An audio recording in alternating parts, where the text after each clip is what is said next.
Hello. All right, y'all. Welcome Hello. to Politics are Local, America's number one political hip hop radio talk show. Y'all know if it's Friday, y'all know it's time for all politics are local. But more importantly, y'all know if it is the first Friday, y'all know it's time for pastrami and politics. And so you know it's probably going to be really explosive tonight. We're going to let Rock and Al Tariq do what they do. We're going to step back and try to get in where we fit in. Then we've got a whole bunch of other things that are going on after that. I'm sure that John, you can go on and give them the rundown. Yeah, at 7 o'clock, 6 o'clock, we do Pastrami Over Politics with Rahman Mohammed and Al Tariq Kenny. And at 7 o'clock, we're going to have Central Ward Councilwoman Amina on talking about what's happening in the Central Ward. At 7:45, we're going to have a conversation with Josie Gonsalves of Public Square Amplified, and we are going to have a conversation about the war. I know that's going to be a lively conversation. And at 8:15, we're going to have Unicorn 151. He's got a hit on Hot 97 with Fetty Wap, and that's going to be a fun conversation too. Unicorn 151 is Newark raised. And so that's going to be a very fun conversation. He's been on our show before, and we always know that's lively. And then, of course, after that, at 8:30, we're going to have DJ Rhino and the State of Hip Hop, and that'll round out our show. So, pastrami over politics. I know that we have a few things that we are going to be talking about tonight. And if you're in the background, if your mic's not on, then like if you're not talking, we can keep your mic off and then put your mic on when you start speaking. But welcome, Rahman and Al Tariq Kenny. A lot's going on. What's up? What's good? First of all, assalamu alaikum to the believers. We just broke fast, so you know what I'm saying. I don't know if I don't know if my brother Al Tariq, you know what I'm saying, is fasting, so I don't know. You know, wow, man! This how we start the evening. Are you Muslim? I'm asking. Wow. I don't know if my brother fast. You know, did you just break fast, brother? You know, so we doing, brother. We're supposed to be bringing peace to each other, not war. What happened, brother? So listen, man. I wanted to use today's show to kind of like clear up some. Jonathan, I usually want to come up with some intellectual things, but I wanted to use today's show to try to kind of clear up some of the lies and misinformation that's been out there, and to try to deal with some of the clown behavior that's going on with folks that's just trying to get attention that's happening right now in the city. Because once again, it's election time, and every 4 years, this is what happens. That we get folks that's coming out the woodwork and making up all sorts of claims and spreading misinformation and saying things that in some cases is criminality, accusing you of committing criminal behavior. And I've said this on numerous occasions that I cannot sit by and allow that to happen. I do want to address the situation with Brother Alif, who, let me start by saying, this is a family friend that has, I've known this guy since I was a child. So, to see some of the things he's saying and posting, especially this lie about he has a physical altercation with me, is just crazy. This man is talking about an incident that happened because and the only reason why I am actually even engaged in this, because I had a lot of texts when he was talking on the mic and some phone calls at night asking me, Rock, did this happen? And no, I'm sorry, it did not happen. 5 months ago, this guy is actually talking about an incident that occurred 5 months ago, right? By the way, he makes it sound like this happened yesterday. If me and Brother Alif had a physical fight, do you think that he would have waited this long to actually get out there and say anything about that? Like this, I don't understand what is going on here. But 5 months ago, Brother Alif was at the meeting, and he once again, like he always do, was ranting on the mic. Rahman, can I pause you for a second? Can you please, for those who don't know who he is, because you're assuming people do, just tell us who Alif Muhammad is, brief description, and then you can get into the I conversation. don't, well, I really don't even want to, you know what I'm saying? I mean, Brother Ali, I mean, just go on his page, on Facebook page. I mean, he's a brother. Listen, he's a brother in the community, been in the community. He's a first generation Muslim. I have respect for him. You know, like I said, he's a family friend, so I'm not here to disparage that part, but I have to correct up the lies. You know what I'm saying? I mean, you know, if you tell mistruths about me, then I'm going to correct them, you know? And so 5 months ago, Brother Ali had spoke at the mic, and when he came and was walking out the mic, he whispered some silliness in my ear. And I followed him in the hallway and asked him, why you continuously do this? Brother, stop whispering nonsense in my ear. And he snapped at me and was like, I can't whisper in your ear. And I said, no, if you're going to keep whispering this foolishness, do not whisper in my ear. And he invited me outside. And so we both proceeded to get on the elevator together. I wasn't trying to hit this brother or put my hands on this brother. Walked out past the security guard, by the way, who was downstairs, who didn't see any type of interaction because he would have followed us outside. And when we get outside, Brother Ali jumps into a karate stand and says, Ashe, Allahu Akbar, all of this stuff. And I'm like, yo, what are you doing? Like, you know what I'm saying? Like, what is this? You know what I'm saying? And he gets still Allahu Akbar, Ashe, and stand in the grip. And he pushed me, by the way. I did not push this man's back. There were two young men who was standing, was near us, that walked up and grabbed both of us and was like, listen, brothers, y'all two good brothers. We don't need this. You know what I'm saying? Y'all OGs, man. You know what I'm saying? Well, and I told the brothers there, like, I'm not going to put my hand on this brother. That's, you know, this man is like a father figure. I would never do that. Like, y'all don't have to worry about that. Y'all don't have to grab me because I'm not going to put my hand. And then we all walked away. So this notion that there was some physical confrontation or that I would even think about putting my hand on Brother Ali, who's a 73-year-old man, is foolish. It's foolish thinking. And if I did, there's no way this man would have waited 5 months to tell that story. Oh, and by the way, there are cameras outside in front of City Hall. You know what I'm saying? Oh, and on the side of the City Hall that would have captured all of that. And none of that was captured on the camera.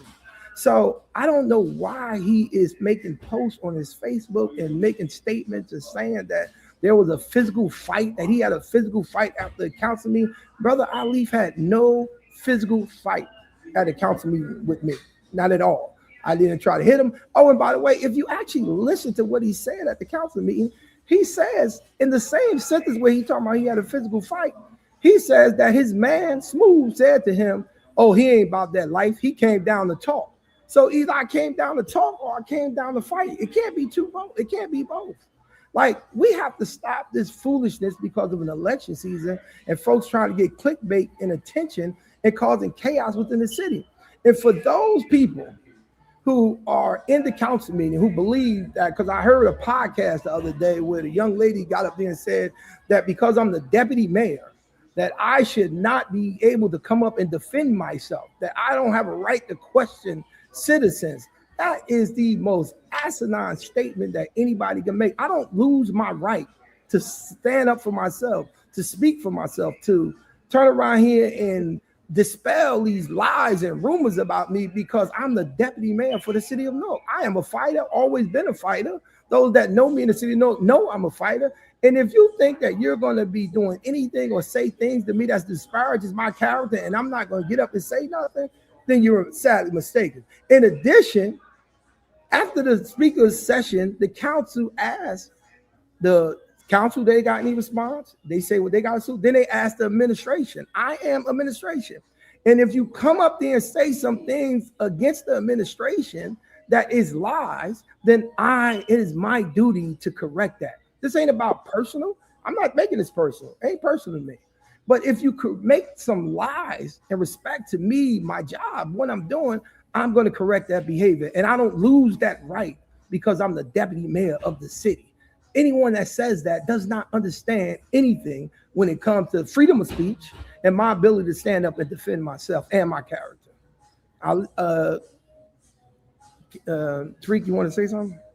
No, I think you're a leader on what's first of all, it's an honor to be in the same space as Kalina Berry because we know people are deeply represented by the community when Kalina is in the space. So, hey, Kalina, how's everything? And welcome to what up, Kalina? Politics and No Pastrami. I saw politics and pastrami. No, Colleen, let me correct you. Politics and no pastrami. Well, politics. It's always pastrami though. If Big Rocks is here, that's right. That's right. right. We just don't get the sandwiches though, Kalina. We just don't get the sandwiches. Okay. So I just wanted to chime in on what Rockman shared, because I wasn't privy to the incident, but I do understand. People think that this is a part of a politics. There has to be a blood sport, and politics doesn't have to be a blood sport. So if you deeply care about the community that you want to ensure to have correct representation, make sure the issues that you believe are fair and profound, you want to hold government accountable. It does not have to be a blood sport. And I've been I guess a victim of some of the same things, lies on a different issue regarding Mr. Muhammad, but it's part of the sport. And so I don't look at it as anything else. And it could be, personally damaging.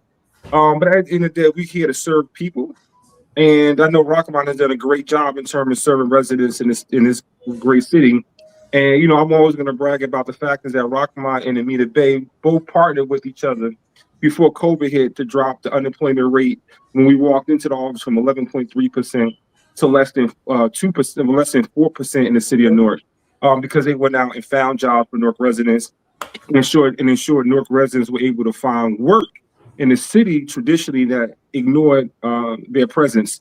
And then prior to COVID, also Rockman and Amina were also responsible to ensuring that Newark vendors were able to be presented to companies and public institutions in this great city. And so regarding the work that's happened in the city, I think that Rockman and Amina, I always try to say they were a dynamic duo because they are instrumental to ensure that the city of Newark had fair representation. Now, regarding Mr. Muhammad, he's been a board member for Newark Housing Authority. He's been a public servant. He's also created a school in which he helped people who weren't able to find a degree high school diploma and make sure they not only got a diploma, but also move on to college and career readiness. And so the work that he's done should be applauded. But I think more importantly, is that this sort of cynicism that's happening in the city of Newark, or even local politics, should be captured for what it is. It's not healthy. It's not helpful. And we have a large issue of issues that we have to talk about as it relates to our city and how we're able to put the residents' concerns first. And I'm hoping, and I hope the fact is that Rockman and Alif, and whoever have issues, they can talk about it privately, but keep the city's business at the forefront of what happens in this great city. So I just want to make sure I wanted to say that. But again, I wasn't privy to the conversation, but also know how this thing, can spill over to Rockman, and to other individuals who serve this people. And there was another comment that was made on social media about Mayor Baraka and a budget issue, and I want Rockman to lead that conversation because there are some silliness that is happening about misinformation around the city and policy, and maybe it can be used as a testing point to talk about how we have to have an informed civic conversation about what the Faulkner Act looks like. What are the responsibilities of the administration? What's the responsibility of the legislative body and the municipal council? How they work with one another. One doesn't supersede the other. And considering that we have 18 people running for at large, we have 11 people running for mayor. We have a lot of people participating in the season. It's good to make sure that once we walk away, we have a more informed public. We have a more population here in the city of Newark and maybe throughout the state of New Jersey. But for Rockman, well, I think that the mayor's done a great job with Speak for Self, and I'm happy that he started doing that today, and I hope he does more of that. I'm gonna be honest with you. I've encouraged that. That we cannot allow for misinformation just to sit out there in the public. Rock, hold on a second. So let's just share with the public what you just said. You said the mayor spoke for himself today. He issued a video today as it related to some of the statements that were made at the city council meeting as it referred to the budget. That's what. Yes. Well, there was some misinformation that was made about the office of the mayor's budget. And there was some misinformation that was put out there. And today the mayor released a video explaining that none of that stuff is true. But you know, and listen, and I think that he should do more of that. You know what I'm saying? I think that we cannot, and like I said, I encourage that. I don't think that we should allow for misinformation to continuously be put out into the airwaves and thinking that people don't believe that. There are people who don't do any research that believe this stuff. You know what I'm saying? The people who's making these claims don't do any research. Sure. The fact that someone would share a video talking about there's a physical fight as if it's true, knowing darn well that if the deputy mayor had a physical fight with somebody, that would have made the news, by the way, especially fighting a 73-year-old senior citizen in the city of Newark. That would have been news. You know what I'm saying? That would not have been something that the news would not have printed. So let's be clear about that. So the fact that you have people that share these type of videos to pretend that this stuff is true just so that they can get clickbait, so that they can be relevant inside of a campaign. Listen, Rahman Muhammad is not running for office, folks. You need to start getting to your campaigns and start talking about issues and start and not just make up things about issues, but actually researching issues and talk about the things that you want to do to better the city, rather than just to keep pretending that things aren't happening in the city. I posted an article yesterday from Tap Into, by the way, a newspaper that has not been friendly to the mayor. You know what I'm saying? Where it talked about the street teams and how that has helped reduce crime in the city of Newark. When we came into Newark, Newark was averaging over 100 murders a year. Over 100 murders a year. It is down to under 40 now. To under 40. Now, the mayor will say to you that one murder is too much. You know what I'm saying? That any crime is too much. But to say that going from averaging over 100 murders a year to less than 40 and say that that's not progress is just ridiculous. It is progress. But see, it takes away the narrative of those that just want relevance. So if anything happens, they have to turn around because social media is out there and they have to amplify it and try to pretend that this is just out of control, that this is we are in the largest city in the state of New Jersey. Unfortunately, we live in an urban setting. Crime occurs in every urban setting. And the mayor is doing his best to bring that crime down and in hopes that one day that crime ends. But you cannot say that progress isn't happening. And he will be the first to tell you that more needs to be done. So to turn around here and say that nothing is happening, that things are just out of control, that the city is just nonsense. It's just nonsense. And it just gives fodder for those who just want to keep on making statements, keep on saying things just to turn around for clickbait and make people believe what they're saying is true. Do your own research, residents. Do your own research. Do your own research. And see, I posted a video on my Facebook page of a young lady who came to the summer youth employment, took a CDL class in the summer youth employment, and now she's driving tractor trailer trucks, making over six figures, by the way. Driving tractor trailer trucks at the age of 24, I think she said she is. At the age of 24. They didn't share that video.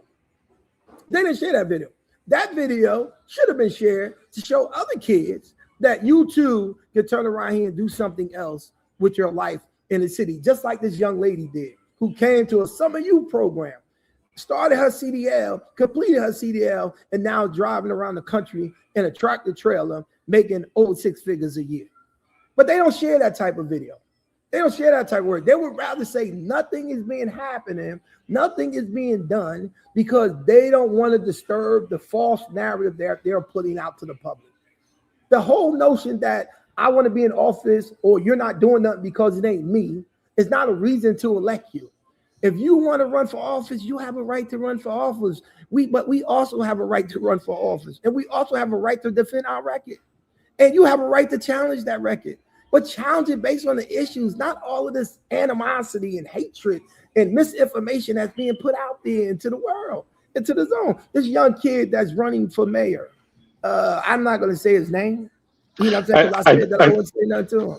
I was going to say, I think it's really important at all times for people to understand when you're running for office, run on ideas, right? Like Yes. Part of the reason why we even do this is to promote civic discourse. And it's not about personality. It's not about the people that you like. It is about what can you do literally for people. What ideas do you have? What policies do you have? And how can you actually make things better? And I think that if people, and there are a lot of people who are challenging, who do have ideas, right? There are people who are coming Yes. up with something and they're like, Yes. hey, I don't like the way something is going here. Here are some ideas that we're putting out. And they don't have to get into personal attacks against individuals, which is only negative, which is only not, and it doesn't help anybody. And it also is not a system of governing. You don't even know what you get.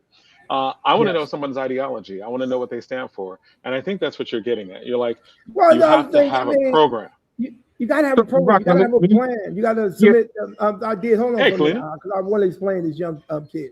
Like, I thought when the young kid that is currently running for mayor, I actually, and Alto can tell you this, I was actually defending this kid. I was going to people saying, I like this kid. Let this, you know what I'm saying? I think we should try to cultivate this kid. This kid reminds me a little bit of what we were when we was thing. There was a post that the kid made, and I was talking to the kid and being very respectful to the kid and trying to guide him and saying, listen, brother, don't get caught up on other people's anger and beefs. And just carry your own ideas, do your own research, you know what I'm saying? Find out, you know what I'm saying, what's going on, you know what I'm saying, out there. Put out information that is what facts are, not the information that you believe is wrong, believe is right. Put out, do some research, find out what's going on, and then come up with your ideas. I was actually talking to this kid and trying to help this kid. He made a post and I corrected him on the post because I was involved in that situation. Is the reason why I corrected him on the post. And the young kid, they went back and forth and made a statement about me on the post as if like, you know, oh, there are other things, you know, you want to focus on what the date is. You could have just talked about what the issue and blah, blah, blah, blah, whatever. And I'm trying to explain to the kid that, listen, I was correcting you on the date because the date you're giving is misinformation, but I also was involved in this incident. But then it goes further. One of the folks responded and said, oh, that's just his way of saying hi. And I responded and said, well, I'm sure I can find another way to say hi to him. And he took that as a threat and tagged the FBI. Whoa. And tagged the FBI. Whoa. He took that as a threat. Wow. And tagged the FBI, then made a post on his page and took the video and made a post on his page as if I threatened him. Hold on, wait, stop, wait. Wow. Yes, he did. I'm telling you. Tagged the FBI? Brother, did you hear what I just said? Did you hear what I just said, brother? Okay. He tagged the FBI, and I responded and said, brother, are you serious? Did you really take that as a threat? And he said, well, it could have been a threat. I said, are you serious? Do you really think that I said, brother, don't worry about it. I will never ever say anything else to you. You'll never have to worry about me saying anything else to you again. And I have not. You know what I'm saying? I've seen posts of his that I would love to correct. I would love to kind of mentor him on something, but I have not done it because I'm like, this brother really literally tagged the FBI because I said I could find another way to say hi, and he took that as a threat. Well, how can you even have a serious debate in the arena of politics if every time I'm trying to say something to you, or every time me and you going back and forth, you assume that I'm trying to harm you or threaten you, and especially if you're talking about, and especially that, because there's literally, and maybe he doesn't fully understand the ramifications of doing something like that, but when you ever put that out there, that is literally inviting people to investigate, come at you. And I believe that something similar happened to you before, where someone said something, accused you of something, and the FBI actually did investigate, right? Yes, and you for had 2 to years, go through a lot in order to do that, right? Yes, for 2 years, people accused me of stealing $5 million from the union, and which was not true, by the way. It was nowhere near true, and I was investigated for 2 years. Not only was I investigated, people that was close to me investigated, people that I gave contracts to. There was an individual that did some work in the union for me. There was somebody from the immigrant community. I converted the building, did some work, and the man was calling up scared, trying to ask me what does he do, because they kept calling him, trying to get him to say that he gave me a kickback with that he never did. And he said, I don't know what to say to them. They keep calling me, they keep asking me. And I said, you have to just tell them the truth. You have to just tell them the truth. You know what I'm saying? But this is the level of things that happen when we get information that people that just put out there misinformation or accuse you of things that is not happening. I have no reason to threaten anyone. That young man has done nothing to me for me to threaten him or want to do harm to that young man. If anything, I was trying to help the young brother. And Tariq will tell you that. Me and Tariq was going back and forth with his brother. And I'm telling you right now, I was literally defending his brother. So I have no idea why people want to create this animosity. And listen, I tell every young person that I come in contact with that want to get into leadership, I am on my way down the hill. You have nothing to fear from me. I am walking out the door on my own. I promise you that. It is coming. You know what I'm saying? You have nothing to fear from me. And I see you coming up. And I want to give you all the knowledge that I have on your way up if you're willing to take it. I want to tell you what the roadblocks is. I want to tell you what it looked like up there. I want to tell you all of those things. And knowing that you still going to have to learn some things on your own. But if you don't want to take that information, that's great. But I am on my way down the hill. I have nowhere else to go. I'm not trying to run for office. I'm not trying to be nothing more than what I am. I am trying to finish my term with my mayor, who I committed to support, and then I am out the door. You do not have to push me out. I promise you, I will not be here. You know what I'm saying? But while I'm going down, I want to give you this knowledge before something happened to me. You know, Farrakhan said something. Minister Farrakhan said something the other day at the Savior's Day event. He said those who are in leadership that has to understand what their mortality is. They have to recognize their mortality. I recognize that in leadership. You know what I'm saying? I used to argue with Sharp James and them all the time when they used to try to put their foot on us and try to stop us from having certain in certain positions. I used to always tell them, listen, either Mother Nature or Father Time is going to change all of this. Eventually, this is going to happen. So I'm very clear about that. I am on my way down the hill, but I want to whisper in your ear. I want to tell you, I want to talk to you and say to you, hey, this is what you have to look forward to going up that hill. Watch out for this. Watch out for this roadblock. But if you don't want that, that's okay. I have no problem, but I'm not your enemy. And you don't have to tag the feds on me. Yeah, I think that I wanted to chime in regarding, like, I think that you hit a couple of points that I wanted to talk about, was that there's this sort of like model that a lot of young people who want to get into elected office try to follow.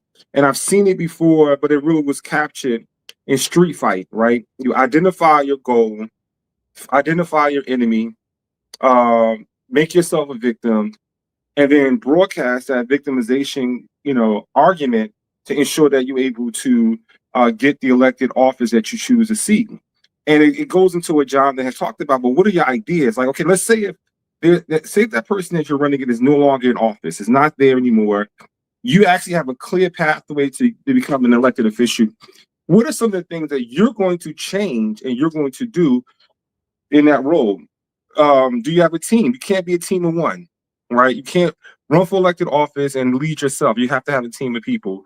Well, when you get in office, how you plan to, what are sort of things that you want to maintain? What are some of the things that you want to add on to?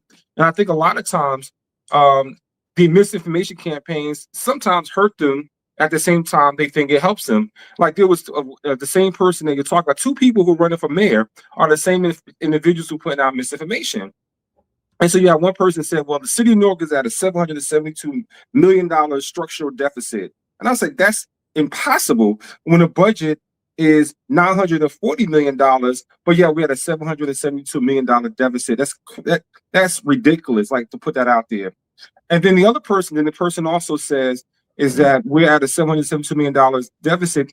It sort of informs, like people who are in Cumberland County, a senator from out of Cumberland County, who can listen to that argument, who make their own argument and say, well, we need to take over their budget and take over the operations because we believe the city of Newark is mismanaging their money.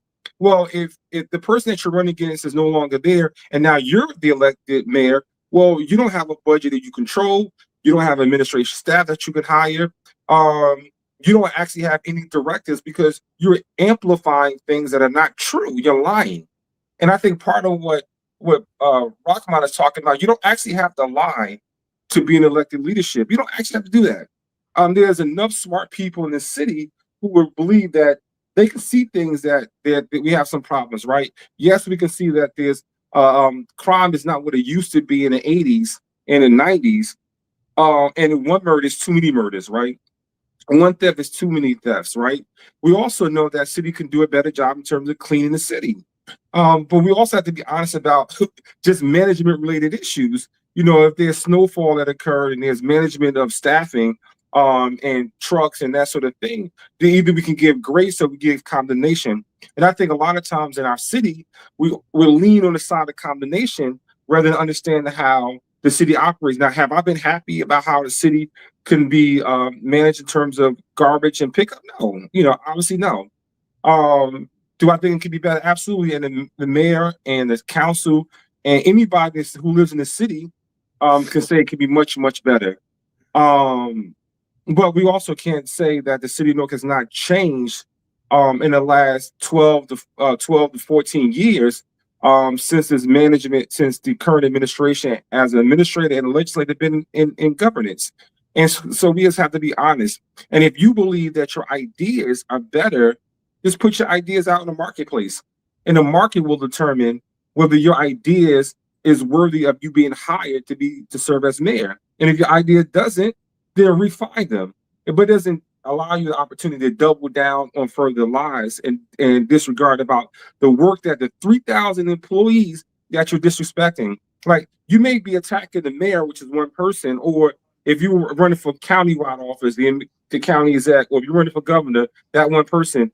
But yeah, the people actually do the work. You're actually saying to them, because I've actually heard this person say it, they're not smart, right? It's just crazy to me. You're running to become their elected representation, but you're saying to the individuals that they're not smart in the roles that they actually have. Then you're also saying that they're not competent, even though you're going to have to lean on them for advice, recommendations. You have to lean on them for ideas about how you're able to manage the city, manage the county, manage the state. You're leaning on them to get information. And if that's what your goal is to do, then it doesn't make sense to me that you disregard their experience, their ideas, because they may have ideas. Say, listen, you know, when this person was in office, I didn't get a chance to like share what I believe how the city can be ran differently, or the county or the state. Here's my idea. I want to see you actually perform at the level. But when you walk into the space and say, well, people in the city of Newark are not smart. The ideas in the city of Newark are just coming off the whim, right? Like one guy said that, you know, the ideas in the city of Newark is not informed based. I'm like, well, that's crazy, because the majority of ideas that I've witnessed are from very smart people who are actually been informed about how governance work. And they've been pulled either from the city, who've been elevated from inside, or came from other places throughout the country and say, well, this is my city. What ideas are you able to ensure that some of the things that I want, that I believe our constituents want, are performing at a higher level? And I think that you have to govern in a different way. The last thing is that when people say about like this mayor budget is a $5 million budget, I heard that conversation. And I said, well, wait a minute. You know, the mayor budget line also includes the Newark Newark Library. It also includes the museum. It includes prosecutor's office, other offices literally under the line of the mayor. And the worst part about it, these people know it because they've actually worked in government at one point in their lives. They worked either as a legislative aide, or they work in government in some sort of capacity. And these people actually are informed individuals. They understand how government works. And what I don't like in this season is people just lying for a job. You don't actually have to lie. You can just simply tell people, this is what I believe the city can do and how we can operate at a high level. And I think if you talk to people throughout the city, they'll actually understand. They actually will get behind you if you are running on ideas alone. And I think that you don't have to discredit people's performance and work aptitude just to get a job. You don't have to do that. So I'm sorry. Let Kalina say something. I mean, what is job you're wearing? I assume in here to say No, something. I'm listening. I'm Is listening. Jonathan wearing a helmet? I'm listening. I thought Kalina was in here. She was about to No, Jonathan. I'm listening. I'm getting caught up on the news. Let me I don't know about any of this stuff, so I'm just listening right now. Ed. let me just say for the record, of course, for people who don't know, Kalina is also one of our co-hosts. So, she pops in whenever she can. Yeah. But a couple of things I want to lay out is, first off, I want to say from a legal perspective, the FBI is nothing to play with, right? So for that particular person to play with that, with whatever issues he got with you, Rock, that is nothing to play with, right? And I think that if anybody is advising this young man, what they should do is they should clearly explain that to him, right? Because that could easily turn around and become a situation that he can't deal with, right? Right. And that could ruin his whole life. So I think that somebody, whoever's listening to the show tonight, because I know, you guys like to go back and chop this show up any way you want. I would advise you all to explain that to him so that he can move forward with his life. Well, counsel from guys I who just are don't. going to help him. But I don't think that, like, the thing is, when you make statements like that, it really doesn't. I mean, the truth is, it doesn't affect your life, right? Like, it affects other people's lives, right? It Like, does. as It in, does. it would affect Rahman. Like a lot of people throw out stuff. Like, I think that what happened to Rahman before, when someone threw out an accusation, nothing like that happened to that person. It's not about that. It's really about, do you want to be responsible, right? Like, so it's never about like whether or not that, like, a lot of times you do the right thing not because you can't get away with not doing the right thing, but you just have to understand that that's nothing to play with. It's nothing to play with because of its effect on other people, right? So yeah, I just want to correct that in there. And also, Well, Ed, I don't want you to be accused of. but let me say this, John. You might not But Ed, necessarily. I don't want you to be accused of threatening anyone either. So Yeah, I'm just saying. right. But you might not necessarily be on the radar of the FBI, and then all of a sudden you put yourself on that radar, and all of a sudden you involved in things you know nothing about and shouldn't even be involved in the beginning, right? That's one. The other thing I wanted to say is that I think, Rocky, I think you're correct when you say that the administration should speak up, right? Yeah. Because I think that all of those statements that are, just like Kalina said, she's trying to get caught up, right? So all of this stuff is going on at these council meetings. These people coming down, spewing all of this misinformation, and then the mayor who says, "Well, I don't normally respond to this, but I got to respond to this." Yes. Right? Right. The stuff becomes cyclical, right? And at some point, the administration, like you said, when the council says, "Does the administration have anything to say?" They have to stand up and say something, because what happens to an uneducated public, they start to say, well, if the administration ain't saying it, maybe it's true. Maybe it's true. Yes. Right? And so I think you're right about that. But I think that, what you and of course Altarika referring to is this silly season. I think that, and I said this to you, Rock, when we were down at the flag raising, I think that in our city, what happens with us is because all of us know each other. And what people don't know, they make things up, and then making it up, they make it personal, right? Yeah. Right. And because it becomes personal, what happens is that you get people like our elders who automatically goes off and says, "Oh, I've got a young man like Rahman Muhammad, who is a business owner, who wants to fight me." Whoa. Right. Right. Where's that coming from? I need his rent. I need his rent. Like, I can't afford Rahman to go to jail because I can't get his rent. Like, I want you to all of us. I want you to repeat that, Al, because yesterday I got a phone call from another accusation that's going out there by somebody that I actually love, that's close to me, who out there telling people crazy stuff about me. And one of the things they're out there saying is that I took some illegal money to buy this building. You didn't want the building? Yeah. Rahman, I'm gonna sell it. Can I sell it to you? Clear that one up. I don't own this building. I got a price. Al is your landlord. Yeah, Al's my landlord. I got a price, Rahman. Here's the price. They out here saying, man, I was like, are you saying I don't own that building? I rent. Rahman, this same person said, I'm not sure if the same person. Another person said to me, "Oh, you use city money to get the building." I was like, "Wait, my cousin has city money like that. I'm going to my cousin." Dude, brother, It's a discount, right? Brother. You can't tell me everything that was wrong with the building either. Hey, Al, they knew the debt that we was going through. Right, exactly. Al, if they knew what we was going to even maintain, to sit up there, I promise you, you know what I'm saying? Rockman Muhammad is not living La Vida Loca, and nor is Altari Kenny. And Altari Kenny is not living that way either. We trying to create something for our families and leave our families something. But I mean, the notion that I would take some money that I stole from government and buy a building and then open up a business. Listen, me and my wife, we mortgaged our house to open the store. You know what I'm saying? That's we got 2 mortgages now. Me and my wife have 2 mortgages. You know, Rock, I wanted to say this too. I want to say this well, like, and it's really to add to clean into like a lot of people who serve the public. Like, we all got children, you know, and at some point we got to think about our families first. Yes. And a lot of times we put other people's interests ahead of our own. Yeah, and this is like one of the few times, like in the last few years with my wife and I, we said we got to buy something because if something happens to me immediately, something happens to me, I'm gonna leave my son and daughter dead. And I was like, exactly. And that's exactly what we're doing. I opened up this business not for me and my wife. Me and my wife is good. I promise you, Social Security, pensions, and her pensions and her army and all of that other stuff that she's got. I promise you, we are good. You know what I'm saying? This is for my kids. This ain't for me. This is for my kids and my grandkids. I took equity out of my house because we the only folks that keep equity in our house, by the way, just so y'all understand that.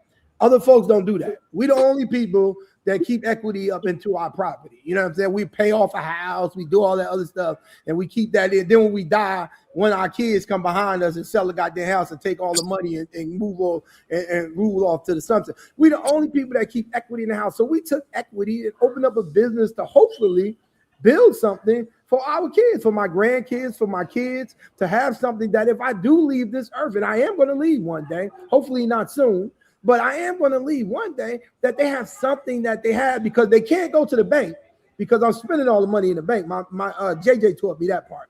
You know what I'm saying? They can't go to the bank. You know what I'm saying? What's in the bank is not going to be there for you. But I want to leave them some assets, this business, something that they can build, something they can have something to start with. And none of that has come through.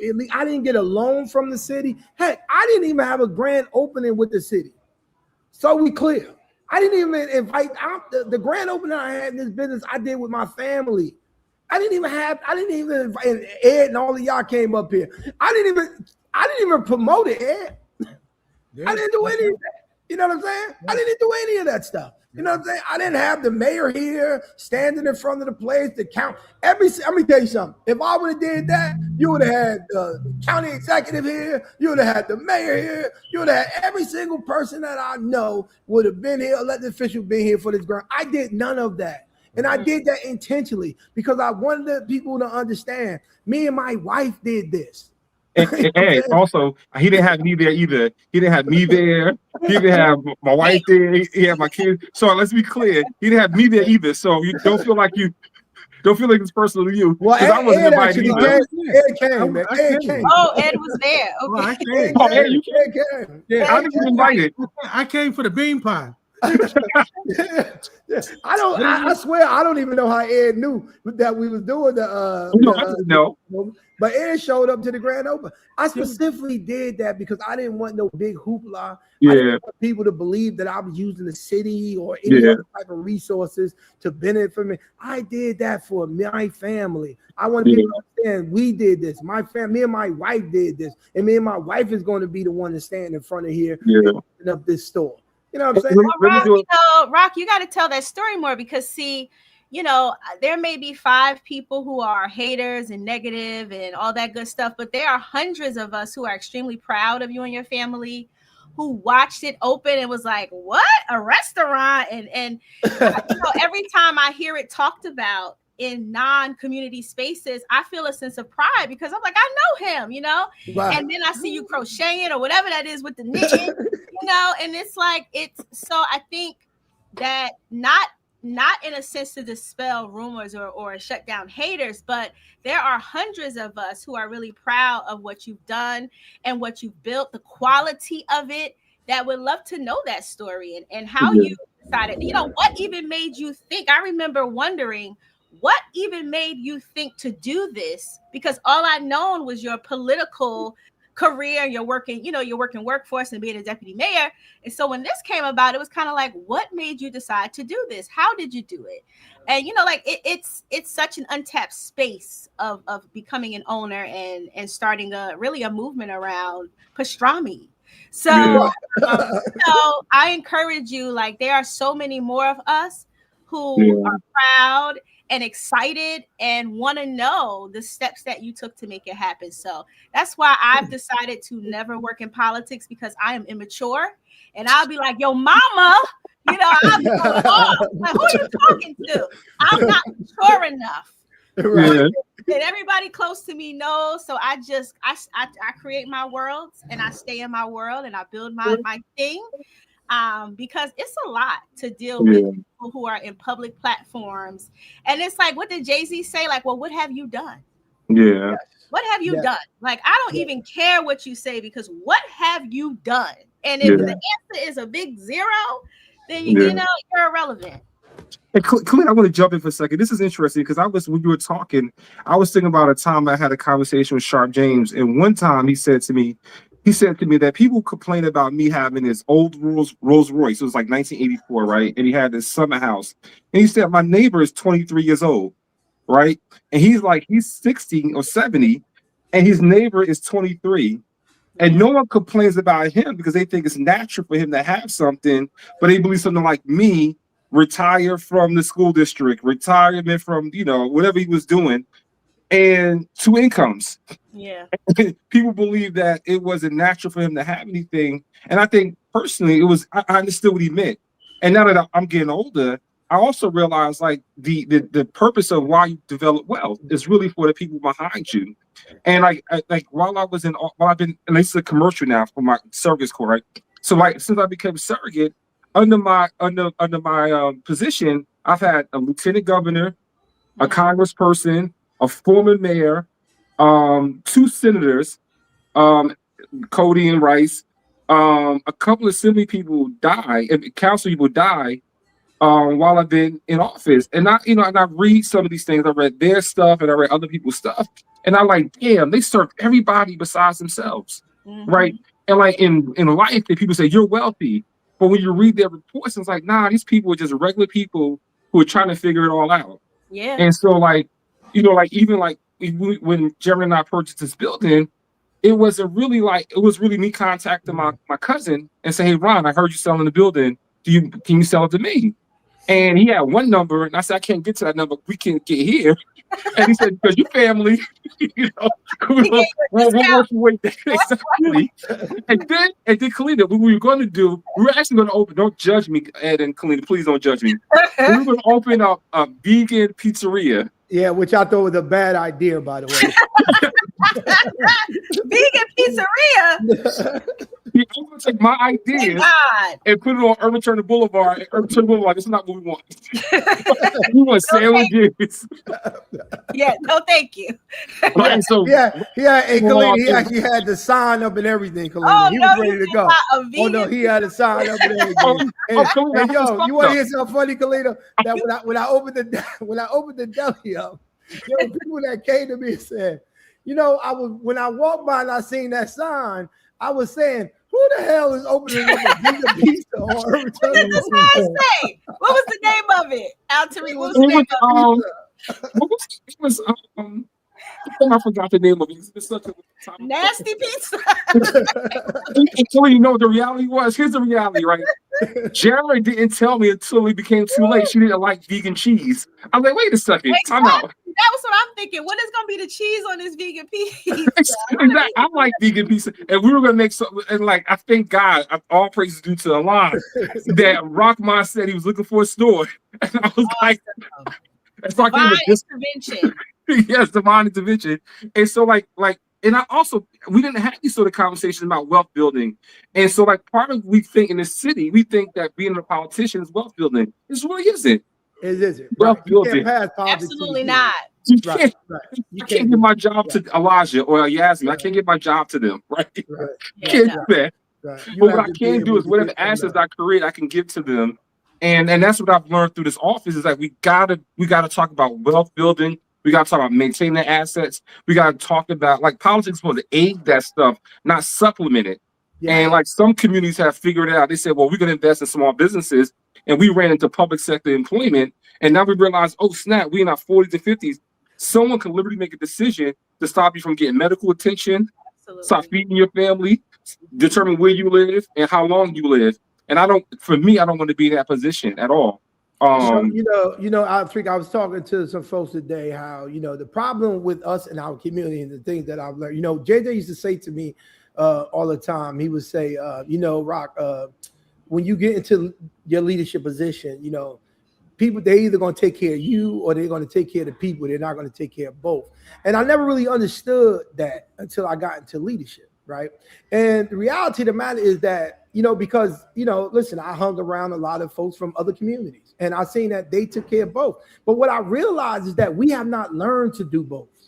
We have not learned to do both. Where what they have done successfully is they've come to us and said, you have a choice. Either we're going to help you and your family, or we're going to do what we have to do to help the people that you represent. The problem is that too many of us choose us and our family. The reality of the matter is that we have to get to choosing both. And we have to get them to understand that this is a false choice that you're giving me. That it ain't you. I don't want to hear about, especially when you're only in these positions because we are helping you get these positions. Don't give me that choice. But we don't fight against that choice. You know what I'm saying? And so we're not able to build the assets. And the problem is that when we leave or die in office, we can find out that we can't. Some folks able to, the kid is going to take them thing, but that's not for the majority of people. Or, by the way, I don't even support that happening. Just so we clear. You know what I'm saying? I don't even support that happening. You know what I'm saying? I don't believe in the whole that because your dad was the such and such that if he passed away that you should be the next person that I don't believe in that. I don't believe in that. You know what I'm saying? I think that those who are out there into the community and doing the work should have the opportunity to run for those positions. But once again, like I said, because the false choice that has been placed before to say, hey, listen, we either you or them, what do you want to do? Most of the time, because of survival, you choose you. We have to learn to choose both. We have to build the assets. And like you said, we have to allow for the politics to assist us in helping us and our community build those assets. Sure. Yeah. It should not be a choice. You know what I'm saying? It should not be a choice. But we're given that choice. And a lot of us have been raised into believing that choice. Here's the other thing. And I want to dispel this because I seen this video today. There's another video that they putting out there. I too come from the era of, I've been in politics since 1992. And I too come from the era of the Sharp James and the Donald Payne seniors and Bessie Walkers and all those heck, even Ken Gibson. You know what I'm saying? All those individuals, I come from that era. I actually was taught by them. And when I hear folks come up and try to act like none of these problems that exist today existed back then, that we lived in this utopia of great living and it's not factual. It's not factual. Back then, we were also averaging over 100 murders a year. We were also averaging over 100. We were having problems with sanitation and snow removal. I was there. Don't try to convince me that none of these things existed. So to pretend that they were selling land back then for $4 a square feet. Oh, and by the way, a lot of friends and people that were supporting their campaigns were getting that land. But today they want to pretend that none of that stuff existed. It was $1.25. Not only was I there, I was in the system that they are talking about. So I know firsthand, not through secondhand information, not through rumor. I know what they were doing. So to pretend that oh, now all of a sudden Raz got this and he's doing this and he got this and none of this. When we was in office, he destroyed. That is foolish thinking and foolishness. There is progress in the city, and the mayor will be the first to tell you that more progress needs to be done. But to say there is none is disingenuous. It's disingenuous. And to pretend that we're supposed to go backwards and think about leadership in the back and try to pretend like when that leadership was there, nothing happened, that when the snow disappeared in 24 hours. You know what I'm saying? Listen, I am old enough to remember when I was young and we were actually going to people's houses and shoveling snow, that when we used to walk to school in 2 feet of snow, by the way. And I'm old enough to remember when the plow used to come by and we shovel out a car and they plow the snow back up in, we had to shovel the car back out. I'm old enough to remember we were also told not to throw the snow in the street. I'm also remember when my father had to teach us that we had to throw the snow in the front and in the back of the car and not throw it up in the street. So this notion that somehow that the city was this great utopia back when this leadership existed and now the mayor has come and destroyed, it is false. It is not true. And those of us who were there and participated know that it's not true. Yeah, I remember. So, like, Rockman, when you said that, I was thinking about the same individual. They were literally celebrating when Newark had 90 murders. Yes. Right? They said there was a drop in murders and it was 90. And they were celebrating it, right? Yes. Not saying that, and I'm like, well, we're making progress. And we had 90 murders this year because last year we had 125. Like, right. damn. Well, but Al, that was progress, though. That was progress. But I remember one year the murders was 130. Yes. And so, like, these people have these sort of short-term memories because they act like we don't remember. You know, and they create these utopia. Like, listen, you want to be back in office, that's fine, but don't create a narrative that we haven't forgotten. And so, like, there was crime that happened when you were in office. There's crime that's happening now, and no one wants crime in the city that they live. No one wants. People want retail in the city that they live. No one wants to go to retail, but retail is suffering not only in the city of Newark, but go up to the old mall in Livingston. And find out what's happening up there. The same thing is happening in the city of Newark. Is happening in Livingston. It's happening in Montclair. It's happening throughout this country. That retail businesses are struggling, not because bad administration, because people are buying differently than they used to back in the days. People are buying stuff online. I got my fish food and my dog food online. I didn't have to go to anywhere else besides my own computer to buy the stuff that I need. And I think we have to be honest about how things are changing, and we have to meet that change. But Al, let's talk about the downtown area. The reason why there aren't development in the downtown area is because in the past, they gave those owners that have those buildings tax that they don't have to pay taxes above their storefronts. That's true. That came from the leadership of the past. That's true. That came from the leadership of the past. So let's talk about that. That came from the leadership of the past. They abated all of the taxes, anything above their storefront. Yeah. Now, anything above their storefronts. For tax abatement stuff, is Newark past that? Do we need to do any more tax abatements? Like people. Listen. I think for development in the city and certain development in the city, I think we're still there where you have to do tax abatement for certain projects that come in the city. And there are certain projects that come in the city that don't ask for tax abatement. There are some people that don't want to go through that whole process, that they have the funding. Most of the time when you give a tax abatement, it is because of the funding that people are trying to get to put the project up, to be honest with you. Can you explain that? Because I mean, that's been a point of contention, especially in the last maybe 5 or 6 years. Like, there's so much building going on in Newark, right? There's so many people who want to come, and there's so many people who are building. Why do we still need? Well, we got 1 minute left, man. I'm asking this question when I should have been asking this question half an hour ago. Yeah. So here go the councilwoman. I'm gonna let her answer that question. But I think, but I do believe though that we still need to do for certain projects in the city to have tax abatements. It is the tax abatement lures people in, and if you listen, I've sat down. When I came into office, because I had to meet with developers about tax abatements, I actually had developers come into my office and actually teach me how they finance projects. And to be honest with you, a big part of the tax abatements is because of the financing. It is because of the banks. It's because the banks don't want to take a risk. They certain areas they don't want to take risk in without the tax abatements. And unfortunately, Newark is still in that situation. Now, are we getting out of that? I'm certain that eventually we will be out of that situation. But I just don't believe right now in this building stage that we're out of it yet. And So- it's really based on the financing, to be honest with you. Yeah, so I'm actually, this is interesting. I'm taking classes. I know we got to wrap up. I'm actually taking classes with ESR under Craig Sawyer about, it's about 30 of us in class. We're trying to become affordable housing developers. And so like, I encourage anyone, there are actually classes about LISC. There's classes by the city of Newark under a couple of programs. If you want to become a developer, it tells you why tax abatements are necessary. If you want to control, how building is being built in the city that you govern, tax abatements are happening in New York City. Tax abatements are happening in Washington, D.C. Tax abatements happen all throughout the country. It simply gives an opportunity where you're able to get, you're able to put a more affordable units in an area where market rents might be high, but you want affordable units inside your space. It reduces the amount of debt load that the developer takes on.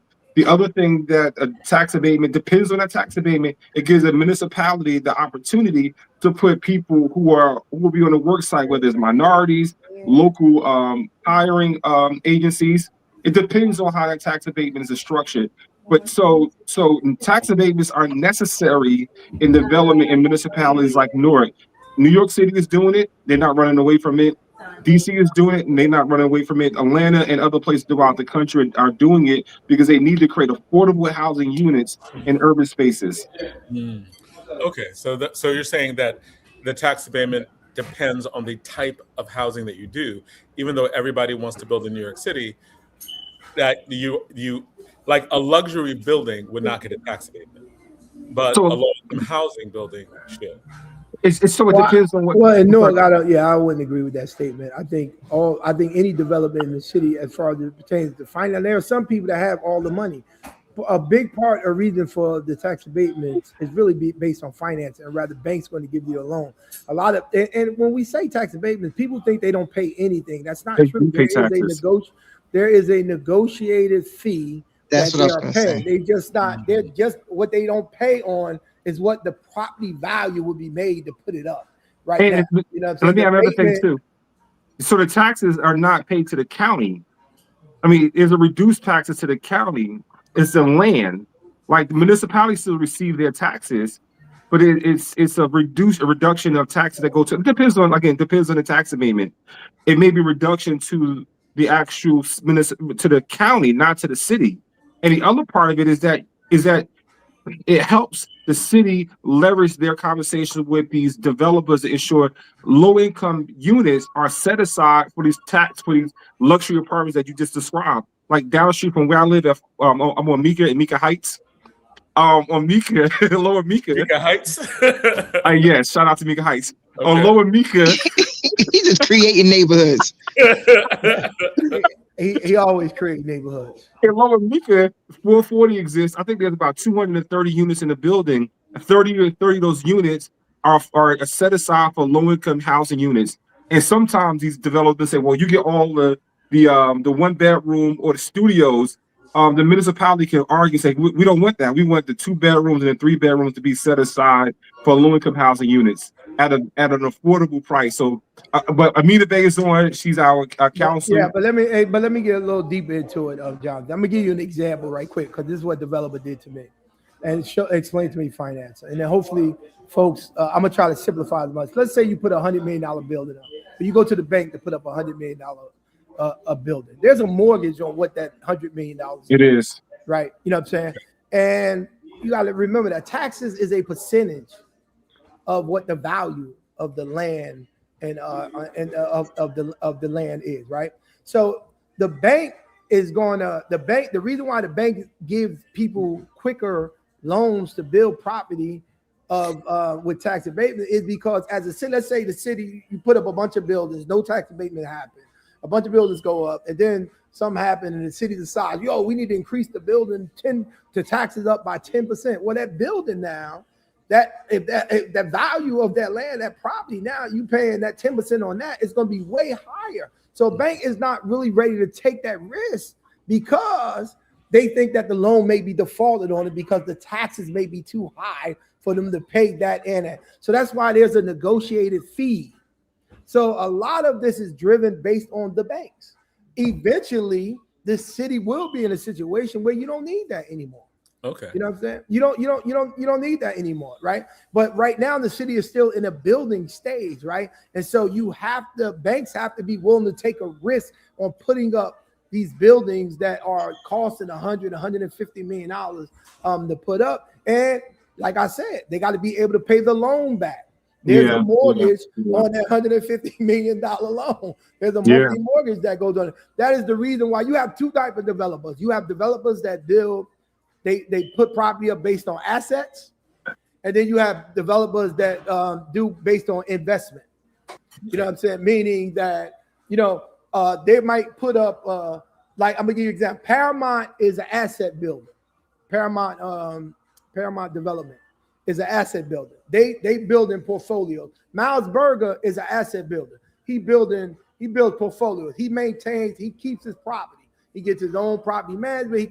He keeps his property. He builds assets. He plans on keeping his for 100 years. Whereas though somebody that's an investor will come up in here and put up $150 million, they may only maintain that mortgage for 10 years before they sell it and put it on the market.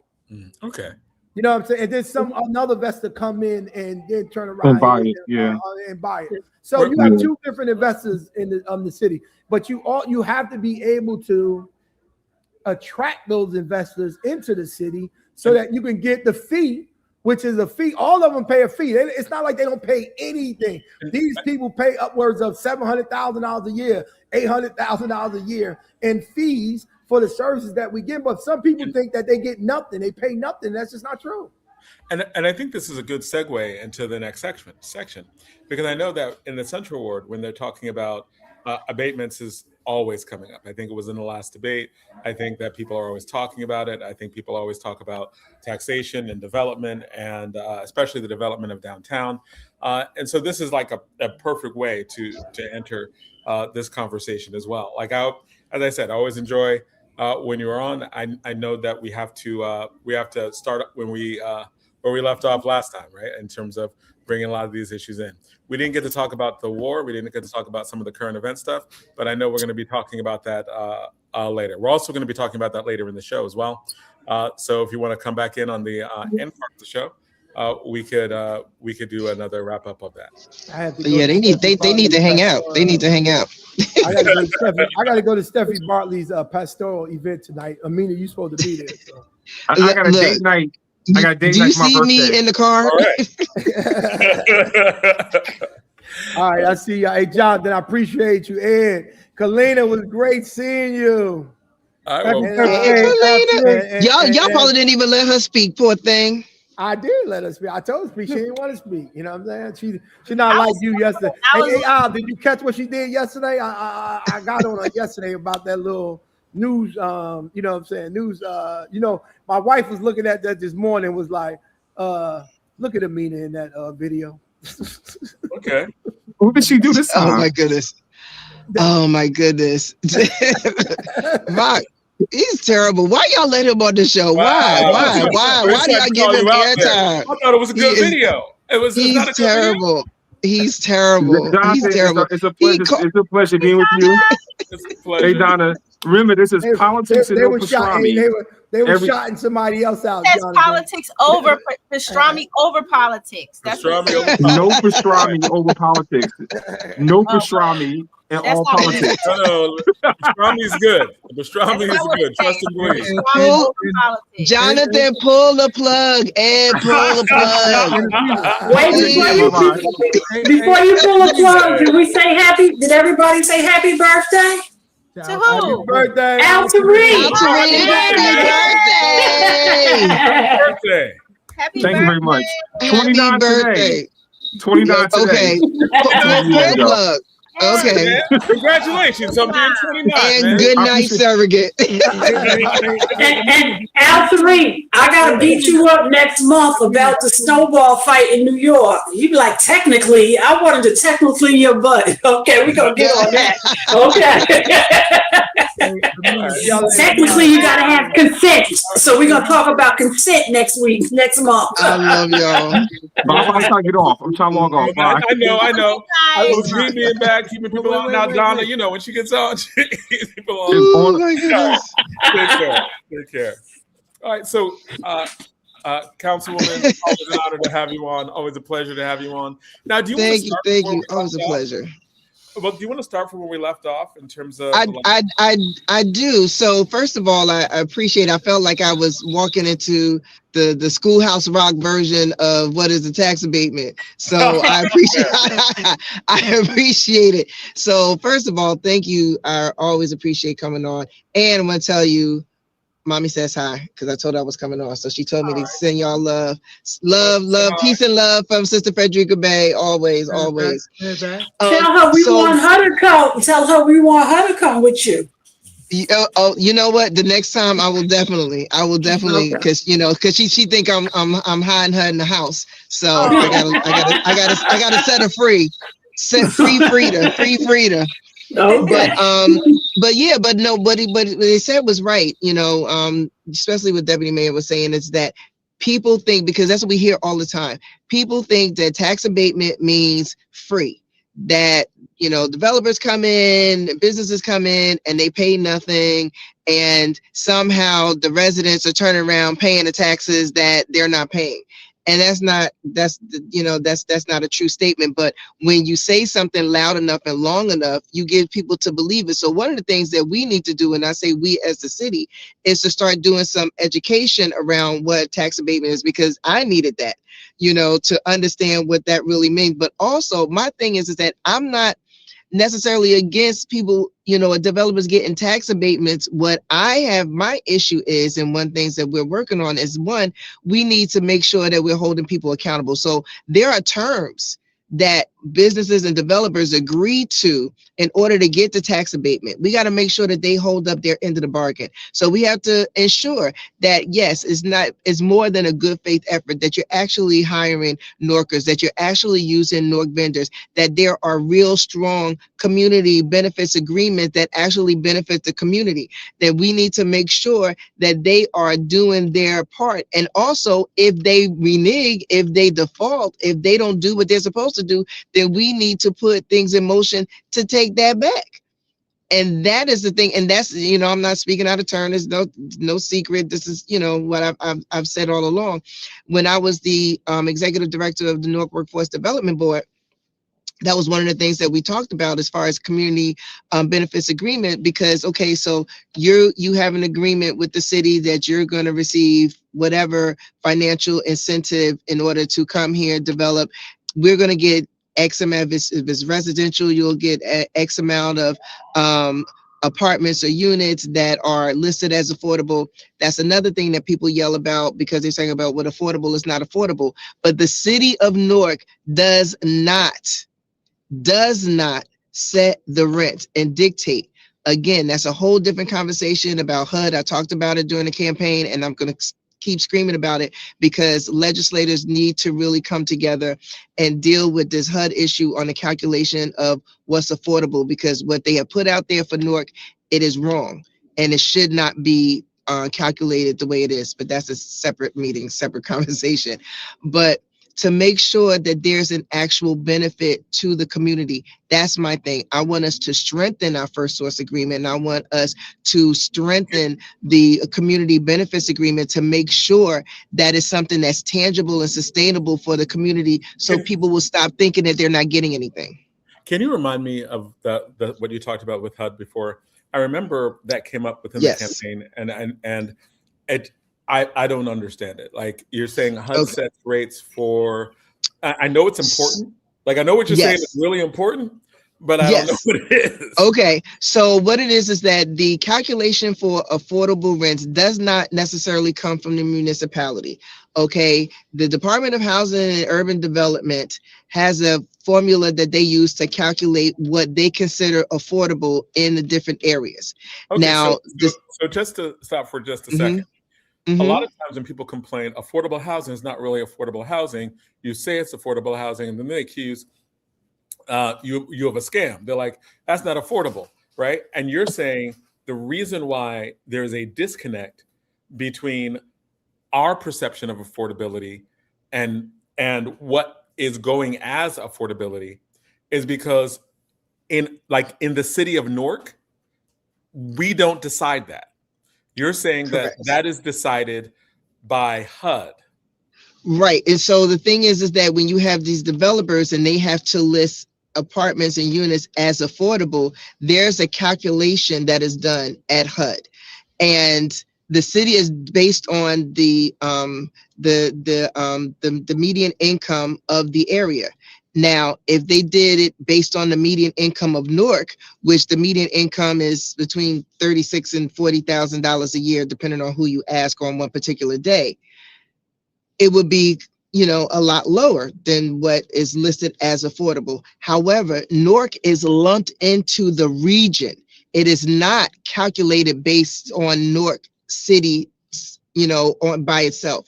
It's lumped into a region, and so Newark is like imagine Essex County. We're part of Essex County, so just think what Essex County encompasses. No, I'm just saying, just think what Essex County encompasses. We have our, you have our cities, but then you have the more residential cities like your Livingstons and all of that. So think about how different that is than your Oranges and your your Oranges and your Norths and your East Orange and all of that.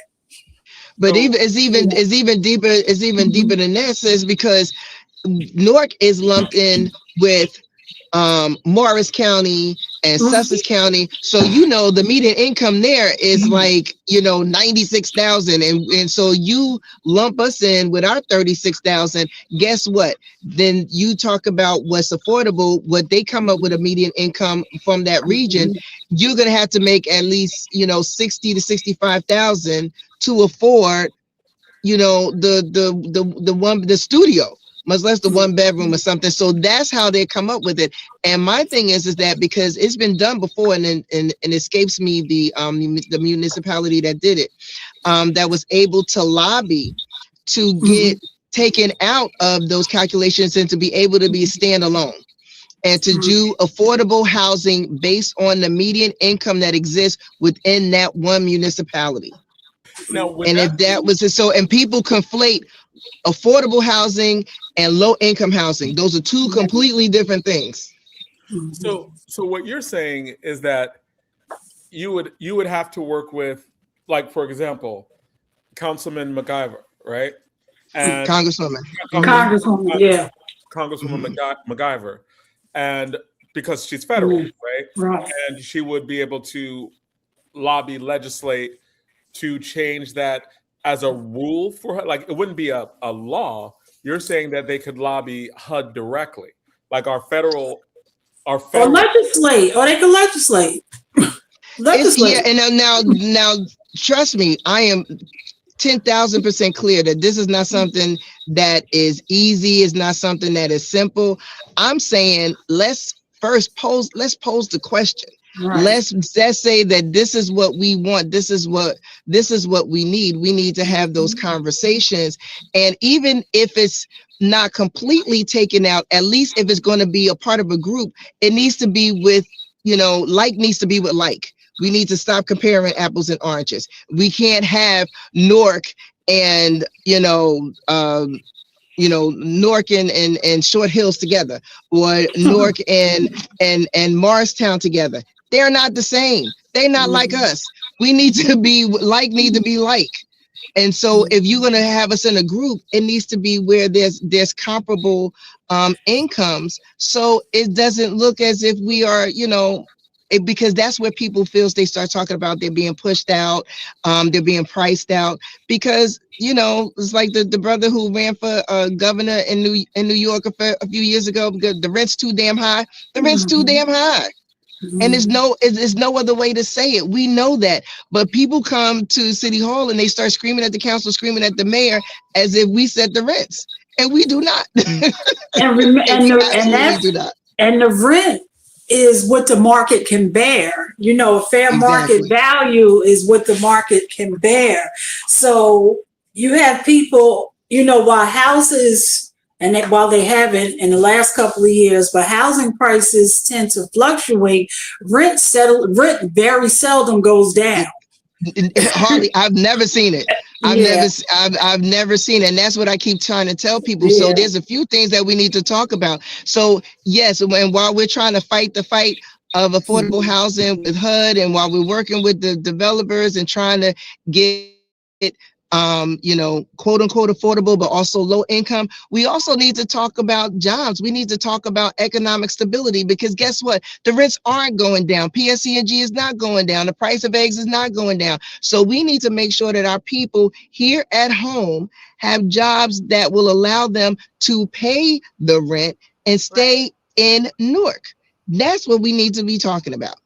You know, and so the thing is that when we're talking with these developers and everybody that's coming in, and if they're going to get a tax abatement, the community benefits agreement needs to have something in there that talks about workforce development. That needs to have something. If you're saying that you can't find, you know, these type of laborers or people with this skill set, you know what? You're going to take this money and we're going to put this into a training program, so we make sure that we have Norkers who have the necessary skill set and certification and training to be on these jobs, and then you're going to put them on those jobs, or else you're not going to do business in Newark. That's what we're talking about. That's part of the conversation that needs to be had. That's what we're doing. You know, also, Councilwoman, in Atlanta and New York, they probably have the most prominent community-based organizations, where those developers that are coming into our community and building, they have to sit down with the community. You as a council person can arrange a meeting and say to the developers, before we do this, we want to sit and let you talk to the people that live in this direct community. But they have stronger legislation where they say you have to sit down and you have to talk to the community before you begin to start building, or even, you know, bring the plans up, and then it comes before council, the zoning and everything like that. But both in Atlanta and New York City, the community is a constant in every development that comes into the area, so that the people are engaged from day one. No, and that's true. And the thing is that there are community meetings here with developers, but we need to make sure that they get more people out. So if you put up a poster in one corner and say there's a community meeting and 5 people show up, did you really do your due diligence? No. So that's the thing is that, and then you want to come to the council afterwards. No, come to us first. We're going to help get the community out. And so that's my thing. So that's what we're doing now. No. And so we've had these conversations. I've sat down with developers and told them complete, total transparency, honesty. The people come first. And this is not, I am not against development. I want my city to grow. I want us to be bigger. I want us to be better, but I want to make sure that we all benefit from it. And so I know that that is definitely a top priority of the mayor. And I'm going to make sure that everybody else knows and understands. You come in here, you come to my office. If we're not talking about what's best for the community, then we're gonna stop this conversation, because we don't have anything to talk about. We're gonna because we have people now, right now, that's in the pipeline, that we are having them redo their community meetings, because no, you didn't do it right. You had 5 people in there. No, you a whole lie. You didn't have a community meeting. We're gonna get the community. No, you did it in who? In somebody's little basement? No, we're gonna go over to the movie theater. We're gonna go to the Cineplex. We're gonna fill that up and get the people out. And you're going to explain to them, you are going to explain to them what you're doing. You're going to explain to them how the rents got to this place. You're going to explain to them how the tax abatement that you've applied for, that you're trying to get, benefits them in their rent. You explain that to them. And then you answer their questions. And we're going to go from there. Now, Kalina, do you have a question to ask? You know, you always reminded me of Amina Bey, in terms of Amina Bey was known for just doing so much community work, being involved in different organizations and running different organizations. You too are someone like there. You are running organizations that are important to people. I know you have some questions to ask. I mean, I'm just, I think when it was made known that Amina was going to run, I think that's why we got so excited about her. And that's what it takes to really be a great candidate, because you have a history of working and doing and leading, and most importantly, being good to people. Being good to people, being kind to people, being helpful to people. And so when we found out that she was running, it was an exciting time. And I think that's what good elections do and good candidates do. You get excited for them. You're like, wow, you did all of this without an elected position. And so, once you have one, we just can't even imagine what you'll do. And so I think, if I had to ask Amina a question, it would just be, how do you feel about this transition? Because, you've been able to do really great community work, working with the people. You put up your first 100 days and it looked like a community leader's outcomes. It's so much in a small amount of time. So how are you feeling about this transition, and has it changed you any? And I don't have a question about abatements and stuff. I don't know about those kind of things. All right. Now, when you talk about the kids having jobs, when you were talking about abatements, all I'm thinking about is we got a bunch of students at Newark Youth Career Pathways who want to be developers and who want to be owners. And so it would be great for them to learn about this. So that's the note I was taking away. We got to teach a class on this for NYCP.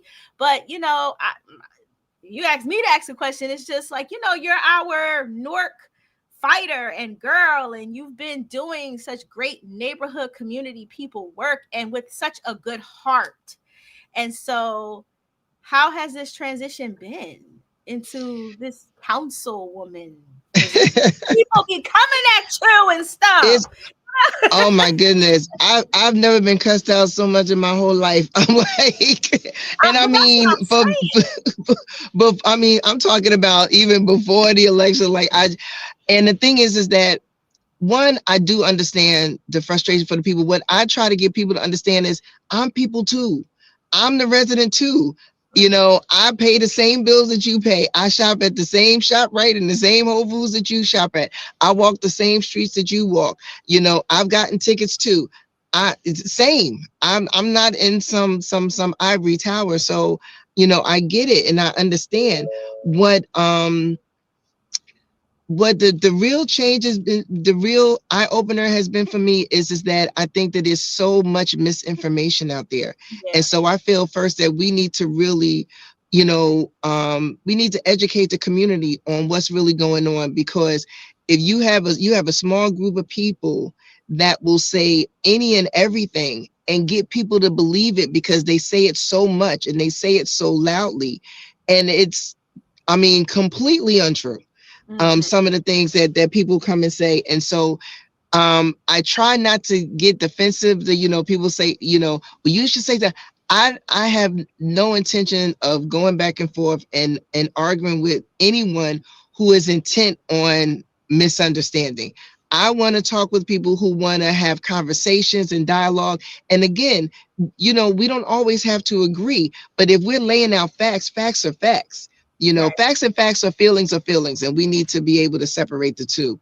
I have been really honored to be able to be in this space, to be able to serve my community in this way, and to do it on a broader scale, and in a better way. And just like you were saying, Kalina, first of all, you are so amazing. Girl, I just, you are just, I love everything that you do. And you really, every day that you step outside, you give a master class on what it means to be a true public servant and a lover of our people. And I just adore you. I really do. And the work that you're talking about with these young people, I'm like, look, let's put something together with the Civic Association and do some training, because we got to stop training our people to be employees and start talking to them as employers, as entrepreneurs. And so one of the things that I love about this transition is be able to be in a space, because as the executive director of Newark Workforce Development Board, yes, I've worked with businesses, I worked with the public and private sector, but now I'm in a position where I can help put together ordinances that would help support businesses in a way that they didn't have before, that they, provide toolkits and provide, really hands-on support for small local businesses, especially Newarkers, native Newarkers who want to open up businesses. They don't have the wherewithal and the capacity to pay, lawyers, $1,000 and thousands of dollars, and pay people to write grants for them and have a whole bunch of people doing a bunch of things. It's probably three sisters working together, 5 brothers, not even 5, trying to get all of these things done. They need help and support. And so we have the ability to put that together for them, to really walk them through the process, so we don't have all of these grand openings and grand closings. So when we talk about transition, to be able to directly affect someone's life in a way that is positive, in a way that uplifts the community, in a way that helps not only the people that are here today, but put things in place for future generations. I mean, what bigger blessing could that be? For sure. And I saw on your outcomes of your first 100 days, you had something about that you had 2 pieces of legislation that you had submitted in your first, or 2 or 3 pieces of legislation that you had submitted. What was it? That's the question that came to mind when I saw you. I'm like, what is this legislation? So one of the first things that talked about even during the campaign is that, first of all, I'm not trying to jump out the window, because people want to come and talk about, I'm going to do this and I'm going to do that. Let's look at what's already here and try to strengthen it. And then let's talk about what we need and fill in the gaps with something new. So one of the things is that we just had 2 back-to-back snowstorms, which killed us, and as hard as our brothers and sisters worked in this city, we know that we still have more work to do and we can do better, and it was rough. But one of the main things that happened is that we had a lot of businesses and a lot of buildings that did not keep up their end of the bargain. We had people walking in the street because they couldn't walk on the sidewalks, because we had absentee landlords and people that did not do their job. And so we need to start imposing fines and putting ordinances in places where people are really, if you don't do your part and make sure that the people that live here, that the people that work here, that they are able to move about safely, because you need to remove the snow and the ice and do all of the things and keep it clean, then we're going to take money from you. We're going to fine you, and fine you significantly. One of the other things is that, we talked about, and one of the things that was, personal for me, is that all around us, we have other municipalities and school districts that actually acknowledge and observe, the holy month of Ramadan and the Eid, which is the Muslim holiday. We have all kinds of holidays off, but we have, how many Muslims are here in this area, and there's no acknowledgement and there's no recognition, and that allows us to take that day as a holiday and as a paid holiday, and so that's some of the things that we need to, one of the things that we wanted to do. And the other thing was to support Assemblywoman Brittany Timberlake. She has a bill that she's that she has going through motion about Senator Brittany Timberlake. I'm going back with Senator Brittany Timberlake about these window guards, and holding these businesses and these owners accountable, and making sure, because you are putting up plastic instead of replacing windows, putting up window guards that make sense so our children aren't falling out of windows. So to make sure that the safety of the residents in these buildings is paramount. And so we need to follow suit on this. So that was something that actually was brought up in the city a few years ago, but for whatever reason wasn't able to go through. So we're bringing it back to the table. So we want to make sure that we're able to put that together for our residents in the city. So those are just a couple of things we're working on. We got many more things. And that's what people are like, oh, well, what are you doing? I've been here for 3 months. 3 months. One of the things that we do is that we make sure that we pour into our youth. Every single month, we have council person for the day, and we have different schools that we come in and we do a whole civics class with them.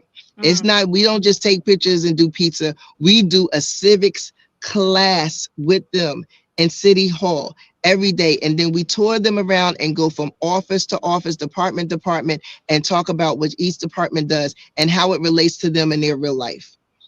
Because they don't understand the connection. They think it's something, far and separate from their everyday existence, and it's not. And politics is involved in everything. How much you pay for rent, how much you pay for shoes, how much you pay for milk. Politics is involved in everything in your life. And they need to know and understand that so they can, work well within the system, or if the system is not working for them, then they can work to change it. Absolutely. I think those are 3 powerful pieces of legislation. And, it's always good to be the kind of leader that's learning every day and being immediately responsive. Because, how many times have we seen the snow piled up in front of a business or a home and we kind of just chalk it up to something to deal with later, So, for you to be on point and taking action immediately is commendable. And so definitely share, I encourage you to share those things out, because those are big. Those are 3 big moves that matter in the everyday lives of people. And those are the best moves to make. Thank you. For sure. So we got a lot of work to do. We got election coming up May 12th. I want everybody to get out and vote. We got a school board election coming up before the municipal election. Please, please, please, please. Last year's school board election, okay? There was the first time that we had the 16 and 17-year-olds eligible to vote, okay? Out of the 1,800 that were registered, you know how many voted? 73. 73. You know what? I work on 73 out of the whole city. 73 broke my heart. You know what? I work on the polls during election day, and I know I ask students all the time, did they know that they can vote now for the school board elections? And a lot of students still don't know. So is there anything that, in terms of messaging, that's being done to get the word out, to let them know that they can participate? No. Yeah. Okay. No, but that's what I'm about to say. That's what we have to do. And so the thing is that this legislation that even allowed the students to vote, was done by my predecessor, Congresswoman LaMonica McIver. But we have a responsibility. Those of us, and not even those of us in office, those of us in education, those of us in community, to make sure that our young people understand what that means.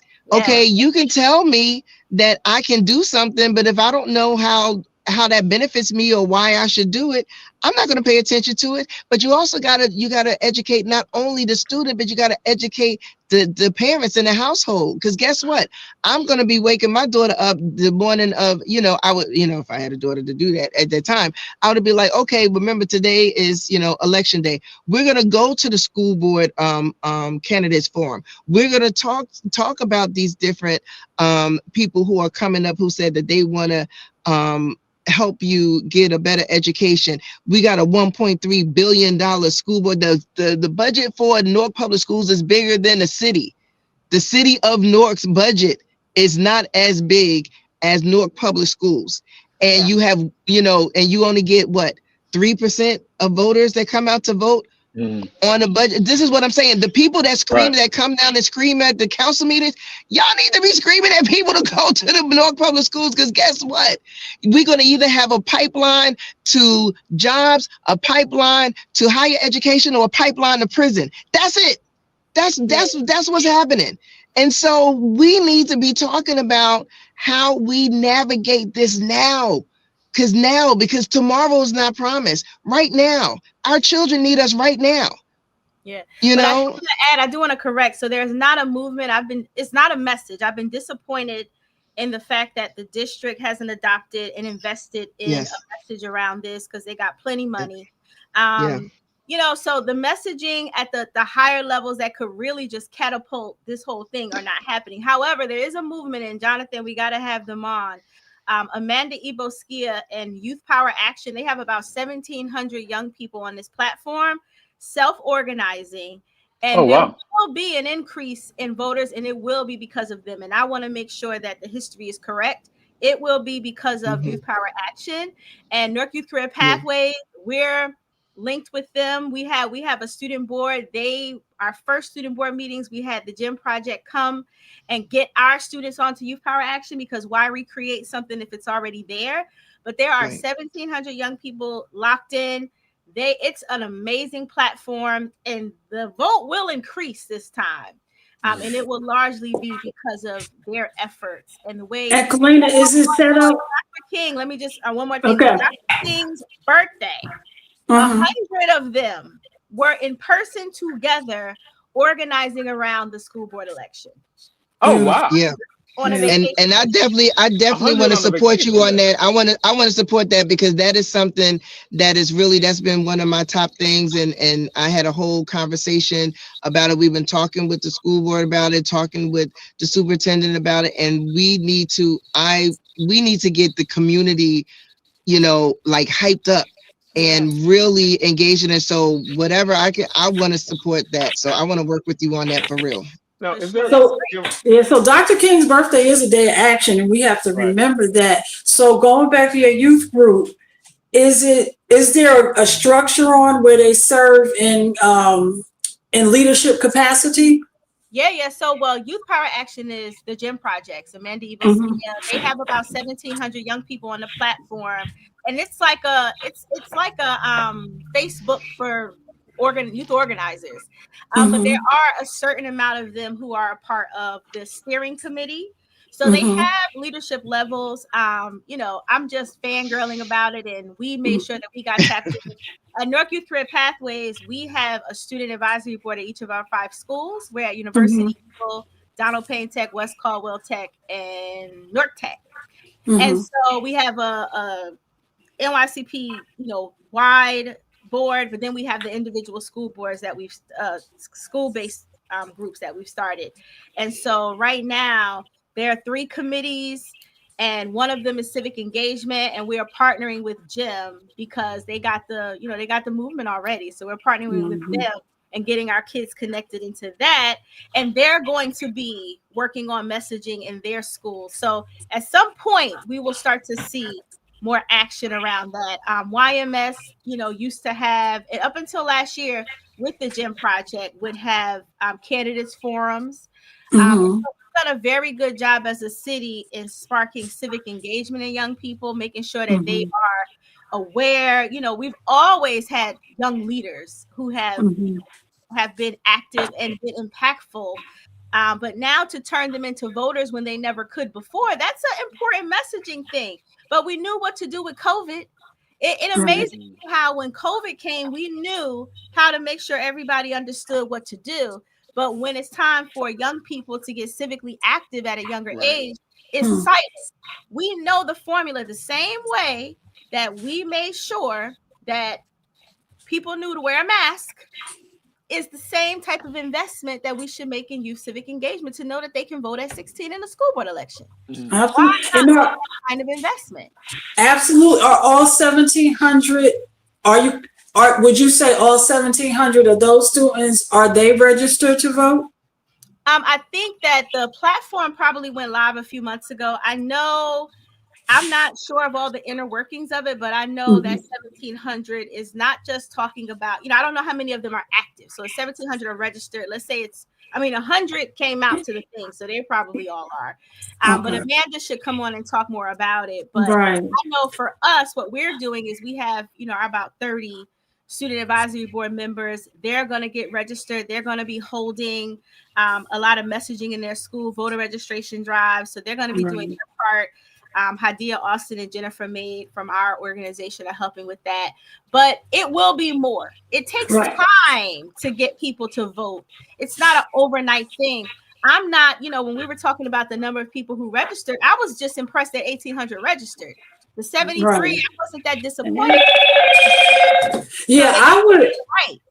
So No, I'm sure there's a form that they have to fill out or something. And I mean, some of the things that we can do, like they do with motor vehicles now, possibly put a voter registration in the form that they have to do to register. So it's not an afterthought, it's a forethought. Hey, you're registering for the organization.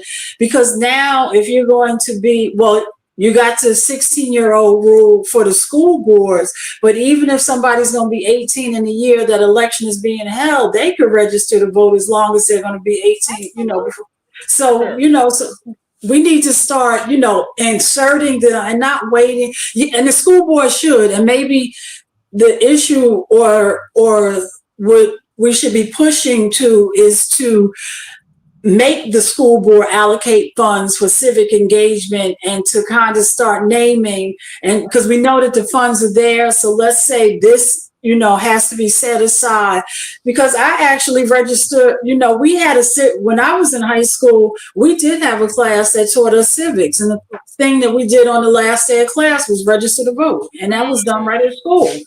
And actually, it's not difficult to do voter registration drives in school. We hand out so many forms. Handing out a voter registration form. That's what I'm saying. We hand out lunch applications. Right. So doing that with voter registration forms seems to be simple. I know we're going to the end of this particular section, but we're definitely going to have you back on. We're always honored to have you on. Is there something else you want to talk about or want to end off with when you're talking about the Central Ward, what's going on? I loved the education about what some of the things that you were working on. One of the main things that we're doing is we're really having conversations with our business owners, small business owners, because it's really important to make sure that they receive the support that they need. So when we talk about affordability, it's not just for people for housing rental. You know, people are struggling to pay the rent on their stores, you know, and also we want to work on the process with the city of how long it takes people to go through the process with their permits and different things like that, because small business owners, they may only have, you know, 3, 6, maybe 9 months worth of, you know, money held up to be able to sustain them before the business gets up and running. And so if it takes them an extremely long time to move through the process, they've burnt up all their money before they can even get started. And so again, we have grand opening and grand closing. So we're trying to create different ways and work with different organizations, you know, like Invest Norc and Norc Alliance and others, to put some things together to make sure that we're supporting our small business owners, especially our Norc business owners, to make sure that they have an opportunity to flourish like everyone else. You know, we don't want to be a city full of franchises. You know, I want my next door neighbor to be able to open a restaurant just like Panda Express, you know, and that we support them and make sure that they're able to sustain and they're able to hire more Norkers. Right. So, you know, those are one of the things that we're really working on. Yes. And Councilwoman, if the community, if they need to reach out to you, Central Ward residents, how do they contact you? Or somebody wants to volunteer? Yes. You know? Yeah, so we have they can email me at centralward@ci.newark.nj.us. That's centralward@ci.newark.nj.us. Or if they want to call the office, it's 973-733-5870. That's 973-733-5870. And trust me, everybody know how to get in touch with me because our phones, the email is popping and the phones ring, but we do answer. And I'm so blessed. I have an amazing team. When I tell you God has blessed me in abundance, yes, he has blessed me in abundance. I have an amazing, amazing team. And if it weren't for them, I would be in the corner in a fetal position somewhere trying to figure it out. So I thank them so much.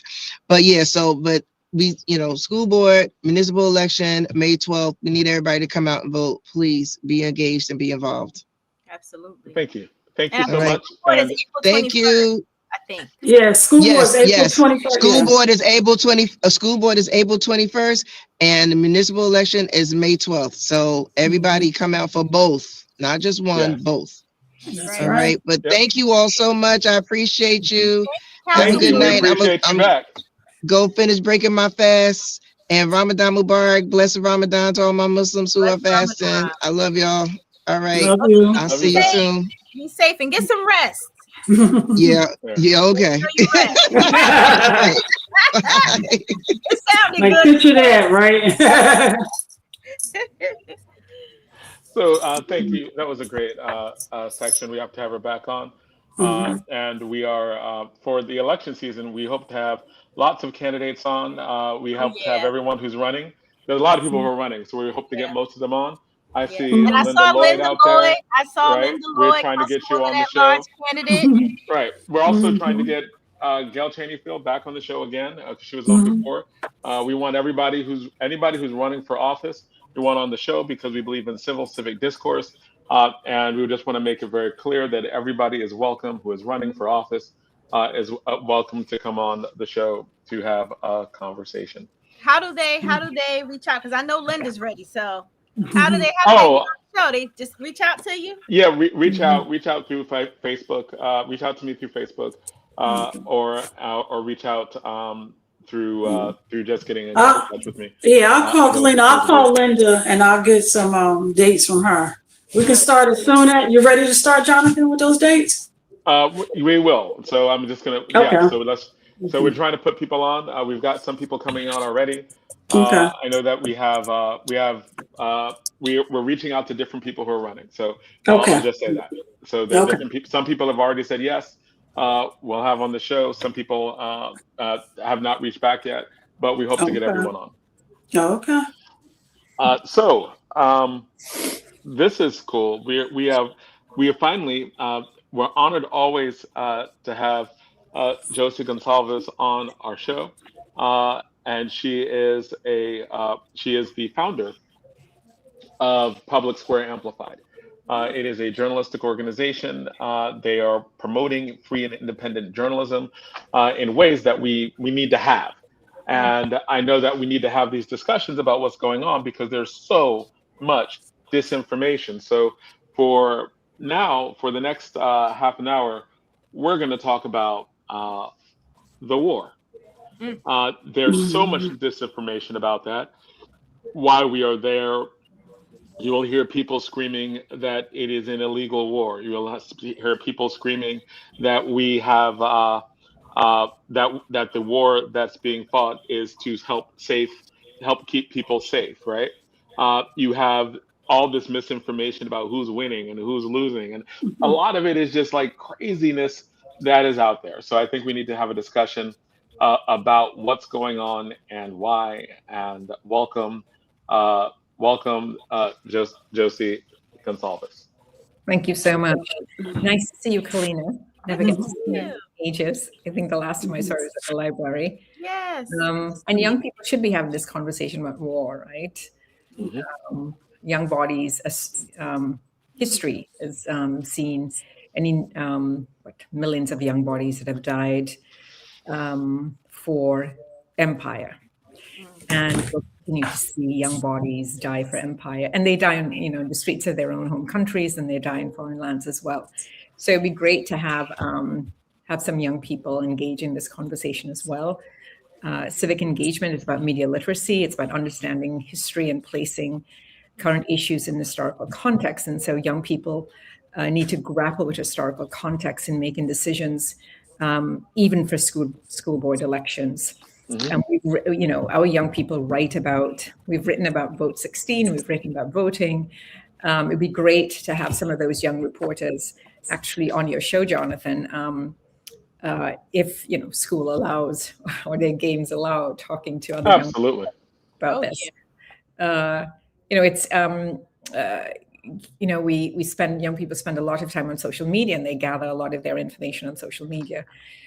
News and news organizations allow them to sort of unpack the issues and expand the thinking beyond the 104 characters or 144 characters or the blurbs or the reels, but demands them to think about the issues, the why, the how, the what, the when, the who. So let's make sure that we can get some of them engaged. I know that, Jonathan, your school has a journalism program, right? I believe they do. We have a school newspaper. You have a school newspaper. You have a school newspaper. We have a school newspaper. Yeah. And they're wonderful, and they're a wonderful organization. We also have some people who have.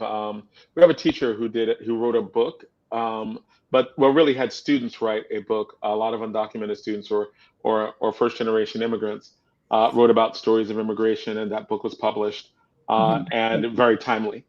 So we have a lot of people who are writing, who are interpreting their stories one way or another, and that is good. And actually, it's one of the things that got me into understanding the need to have this conversation, because there's so much history that people don't know. A lot of my students I have a debate class. I'm a debate coach. We have a debate class as well, and in that, the students wanted to know. I wanted to know what issue to do a deep dive on. What should we do a deep dive on that they don't understand? And so all of them were like, the war. We want to know what's going on with that. What does it mean? And most have no idea about U.S. history and Iran and U.S. history in the Middle East or other things. And one of the things I just want to shout out, or U.S. foreign policy in general. One thing I want to shout out is Frontline did a documentary in 2018 called Bitter Rivals. Frontline is a great source of actual journalism. And when they cover a story, they cover it in depth. And it is a 4-hour documentary that explains the relationship between Saudi Arabia, Iran, and the United States. And I thought that documentary was required watching for anyone who wanted to have a conversation about the Middle East and about what's going on there and our involvement in it. Because there's so many, like most people don't know about the dates of 1953 in Iran. Yes. And they don't know why 1953 is so important. And so when people are talking about when the administration is like, they're authoritarian, they hurt their people. And when they say that about Iran, Iranian people know their history, right? And clearly, yes, I'm not going to argue that the current that the current government is not authoritarian. They just killed many of their people who were protesting. Yes. But in 1953, they were a democracy. They were a functioning parliamentary democracy in 1953 and would have remained a thriving democracy had it not been for the United States, the CIA, and Great Britain deciding that they shouldn't have the right to nationalize their oil. That Iran democratically decided, and with their system, that they wanted the profit from their oil to go to their people, and to take that oil away from foreigners who were running their oil companies and running and controlling those natural resources, and said that they would control those natural resources themselves. And most people don't even know that as a starting point, that the democratically elected government was overthrown by the CIA, by Great Britain, and in their place, they put the Shah of Iran. Shah means king in Persian. And that Shah was highly oppressive, specifically to Muslims who were there, murdering many, right? Was authoritarian. So the United States and Iran overthrew a democratically elected government and replaced them with a murderous authoritarian. And now we're like, but they're authoritarian, they're bad. I think that not understanding that 1953, where we overthrew a democratically elected government in Iran, and this is not a conspiracy theory, this is just history that we don't read. You could like Google this, you could go to history.com. Like it's not a conspiracy theory, it's just US history that we have, that we can understand that 1953, where we overthrew that democratically elected government, directly related to the anger at the Shah and the United States and the murder that took place, so that in 1979, the very popular worldwide religious figure, Ayatollah Khomeini, came to power popularly. People were running for him in the streets. It was a strong regional, global religious leader of Shia Muslims. People don't even know the difference between Sunni Muslims and Shia Muslims. And neither did the George Bush administration when they invaded Iraq and took it over, right? Yeah. So those things are there. So just to start this off with my students, we're gonna watch this documentary. Excellent. And we're like, hey, if there's nothing else you need to know about this, understand Iran 1953, so that you understand Iran 1979, and you understand that the United States murdered and martyred an 83-year-old religious worldwide leader who people loved. It would be like assassinating someone on the level of a pope for that type, for Shia Muslims. Sure. Shia Muslims all over the region are wrecked, as in like he had a devout religious following. And that's what we did. I also think you might want to go sort of just, the decades before, sort of grounding what happens in 53 with the history of the rise of the power of oil companies and the Seven Sisters, who sort of control oil across the world. And it is against the Seven Sisters that Mossadegh then moves. And so I think it's understanding oil and the power of oil.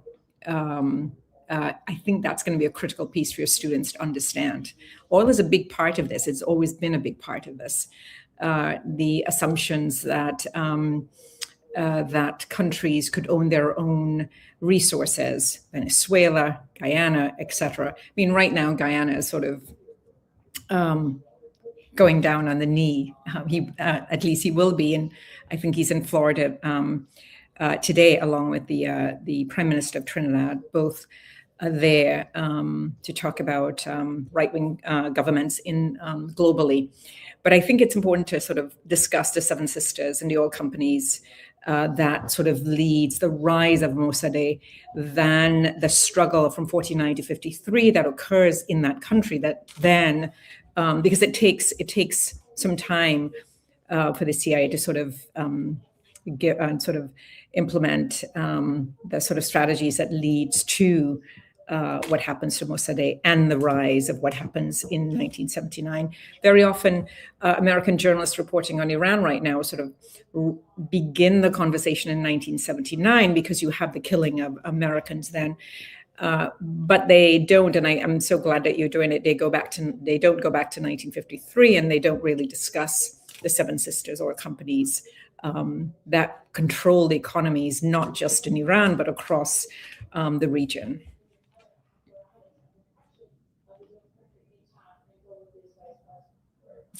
So, Josie, if you had to, as Jonathan said, there's a lot of misinformation going on, particularly on social media.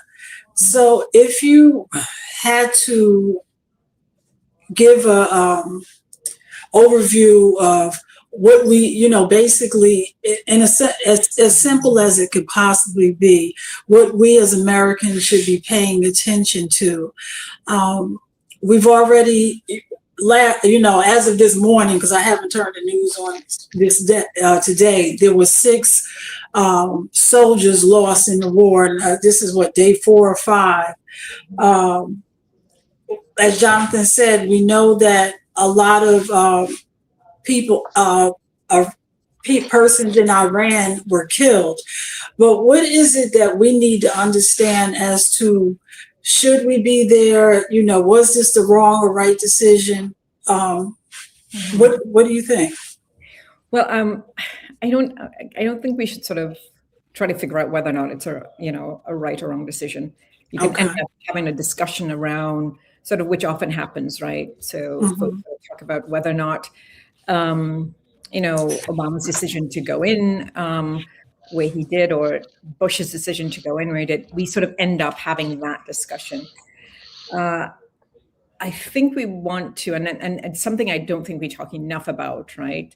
So Trump and his press secretary and others have actually made a case that, and a lot of this is sort of steeped in racialization and racism and colonization. Edward Said actually talks about this, in a very sort of in a way that sort of gives us a deep understanding of the origins. And in his book Orientalism, he sort of talks about this and gives us sort of a broad perspective and broad view of ways in which foreign policy is made. They've sort of labeled the country this theocracy, this evil empire, this evil regime that makes decisions in a theocracy. And I want us to begin to consider that Israel's also making foreign policy decisions steeped in their sort of religious beliefs. And we're seeing that even in America. We are definitely seeing that in the United States. Yeah, so you see, we have sort of labeled Iran as this country that follows dictates of its particular Islamic bent, and it does have a particular Islamic bent. It's a Persian sort of approach to Islam, and this goes back sort of centuries. But we're also seeing decisions being made by people of faith in the Knesset in Israel. And we're seeing people make these foreign policy decisions and its connection to Israel in the US Congress based on their theocracy, based on their beliefs. And the president has also said it. So I think that's an interesting sort of space for us to expand, because we're not spending enough time talking about that.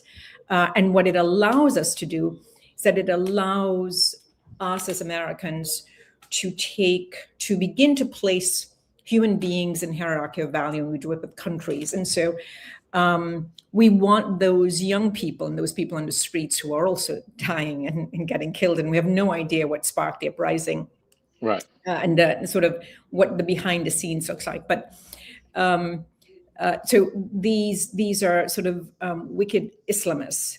We are having a war in a month where Christians are celebrating some of their holiest days coming up, where we have Purim, where Jews will celebrate some of the holiest time of the year, and we are in the middle of Ramadan. So we are, some would say we're in the middle of a holy war, and holy wars are bloody, and they are wicked, and they're non-negotiable. Sorry, go on, Jonathan. No, I was going to say, in terms of a holy war, I was going to say that when you look at, and to really piggyback on what you're saying, when I in the 80s, and you looked at a right-wing figure in Israel, and the right-wing figure was considered out of bounds, right? As in Meir Kahane, right? Mm-hmm. Meir Kahane was in the 80s considered almost like an outcast. Mm-hmm. I remember seeing him in college, and he came on campus, and he was a polarizing figure on campus among Jews. right? Many people were like, don't go see him. You shouldn't go see him. He was protested. He was seen as offensive. And the reason why he was seen as so offensive to American Jews in particular is because he believed that there was a hierarchy in the value of life that there should be for Jews and everyone else when it came to Israel. And he was considered a right-wing extremist figure. Meir Kahane, he was assassinated, and I think 2 years after I saw him, right? I went to see him. And the logic that he was using was, is Israel a Jewish state or are we a democracy? And one of the things he said is, if we have to choose between being a democracy and a Jewish state, we will be a Jewish state.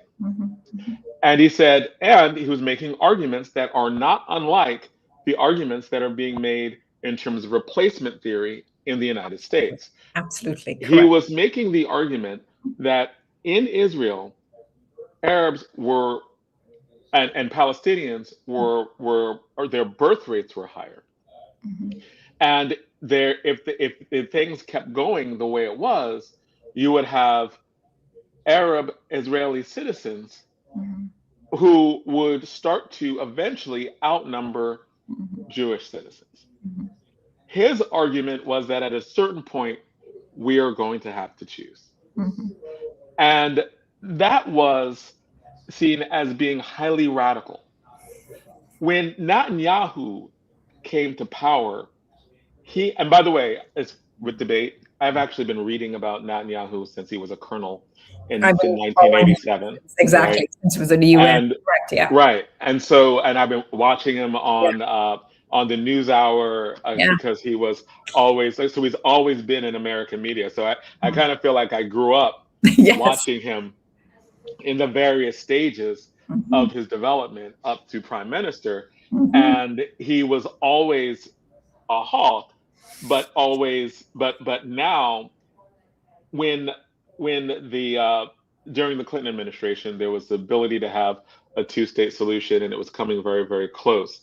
And Yitzhak Rabin, was assassinated because he was getting very close. So you had in there very right-wing religious Jews who were opposed to him and ended up assassinating him. And Rabin's wife blames Netanyahu for the rhetoric that he had then with her husband being assassinated. And ironically, it was Hamas at the other end, the Palestinian organization that's in Gaza now, that was opposed to the Palestinian Liberation Organization, and they were fighting them on the other side for the same reason that Netanyahu was. And all of that to say that Israeli society, and this goes to what you were saying, Israeli society has gone from Meir Kahane being an outcast to being the mainstream political opinion in Israel. And I think, and there have been many articles, mainstream articles, like this is like just New York Times stuff, right? Like, again, no conspiracy theory. This is just like, look up the parties that control Israel right now. Look at what they say, what they stand for. Look at some of the statements they made about a greater Israel. These aren't things that are conspiracy theories. They're actually alienating to many American Jews who are very much opposed to the way that people are thinking in Israel, because in Israel, they are to the right of our right wingers in the mainstream. And that is what is helping to direct this current war now. Because when people are saying that it's about national security issues, and we're talking about extremists in terms of religion, we can look at what is going on in terms of the right-wing extremist religious fanatics in Israel who are running Israel. We can look at the right-wing fanatics in the United States who literally have power in the United States. As in, replacement theory is that, again, white people are being replaced by black and brown people, all like in the United States. And because that's happening, white people are going to disappear and they need to fight back on that. That has become more mainstream. That was being promoted on Fox News. That was being promoted by Tucker Carlson. Like many white people, that for at least 60% of them, these Trump supporters, the MAGA supporters, one of the reasons why they are so steadfast is because they look at it as an existential issue, and that comes with the religious evangelicals. So the evangelicals are radical. Pete Hegseth is a radical evangelical, who openly hate Islam. So when you look at these horrible things that are being said about Islam by mainstream Congress people, right? But the things that were said, that the girls who were murdered by the bombs in the United States dropped, right? They were murdered by the United States in the dropping of the bombs, that they were better off dead than in a burqa. Like, these are things that are coming out of mainstream politicians' mouths in the United States. So when you're talking about the religious extremism, I would go one step further, and I would say that there are things that, if you're talking about religious extremism in Iran, Iran is not Saudi Arabia. Iran helped the United States fight Al Qaeda, right? Let me repeat this. Iran helped the United States fight Al Qaeda because they did not want Al Qaeda anywhere near them. And they are bordering Afghanistan. So when we're looking at fighting Al Qaeda, the United States literally had to work with the government of Iran in that way, right? Iran never exported terrorism to the United States. They were fighting Israel and pushing back in Lebanon and funding people in Gaza the same way the United States funds other people's enemies. Correct. Yes, correct. They were not, there has been zero terrorism from Iran in the United States. All of that comes from our ally Saudi Arabia and the different people they promote. Absolutely. Iran has been that sort of thorn in that particular region and identified by Israel. Saudi Arabia has never been a thorn. Saudi Arabia has been waiting to form alliances and to reconnect. This is, what happened, to a very large extent, what happened in the occupied territory of Palestine could have been stopped by Mohammed bin Salman. Had he made a decision to do so, he had the power to intervene and did not. He had power to intervene within days of October 7th, October 8th, October 9th. And you're talking about the leader of Saudi Arabia. MBS.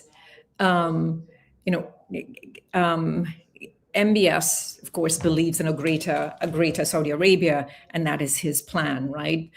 Netanyahu believes in a greater Israel, and that is his plan. Right. And of course, in the US believes in a greater Western Hemisphere run by the United States. There's something that I think and so I think, to your point, Donna, right? So I think we've got to begin to think critically about sort of what grounds foreign policy at this time, particularly for these three countries, and ways in which American journalists are framing each party. The other piece to that is, one of the things that I listen to the press secretary and I listen to other journalists talk about the United States as a leader of a free world. I really think that we have to begin to unpack that statement. Right. What does it mean to be? What is a free world? what does it mean to be a leader of a free world? The free world is sort of a Cold War concept, right? It is. Yep. It is held. They've held on in the post-Cold War era to that old concept, and we're talking about people who were allies with Russia, who are allies with all of the people who are not part of the free world, right? What is the free world? And I think that's something that young people should unpack and want to understand. Americans consistently place themselves in that sort of hierarchical value, right? To be free and to be lead of free world sort of lifted you above everyone else, not just politically, but philosophically, ideologically, that there was a superiority that came with being free.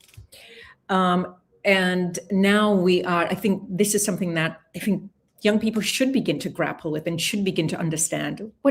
We sort of carried on these Cold War terms and Cold War ideologies that are sort of defining who we are. And now we are reverting back to sort of a Cold War idea. Or worse. I was going to say or worse, before Cold War. Yeah. Well, we reimagine what manifest destiny means in the West, right? And so that is, I think, a conversation young people should be having, like understanding manifest destiny, what it was designed for, what we're seeing manifest destiny to be today. What does that mean for them? In a country where, when we look at the data and we see the birth rates of white people going down, we see, even though immigration has halted and it's having a devastating impact, right?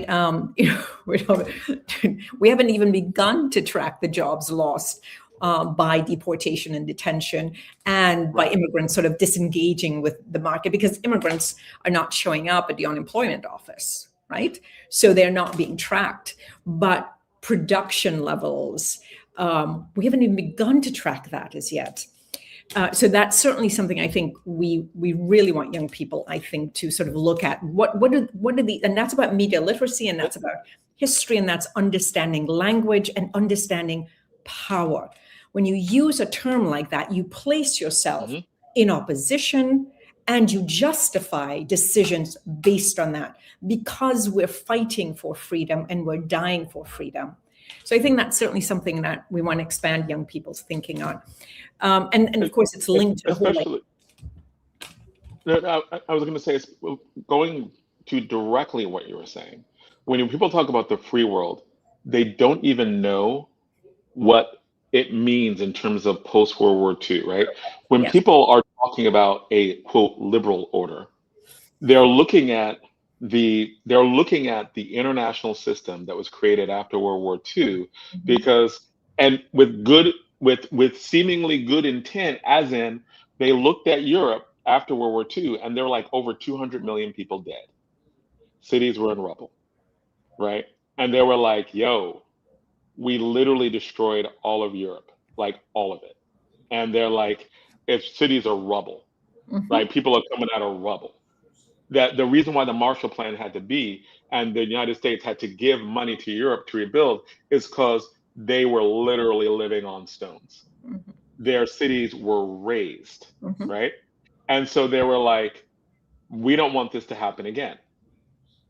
So we need to create and you'll hear the term, and we talk to my students who are debaters, and like, you'll hear a term called rules-based order. And in a rules-based order, it seems like the number one rule was you don't mess with people's sovereignty. And there were the exception to messing with people's sovereignty is if they were going to attack you, right? But you had to at least pretend, right? They at least had to pretend to respect sovereignty. And yes, this is for Europe, right?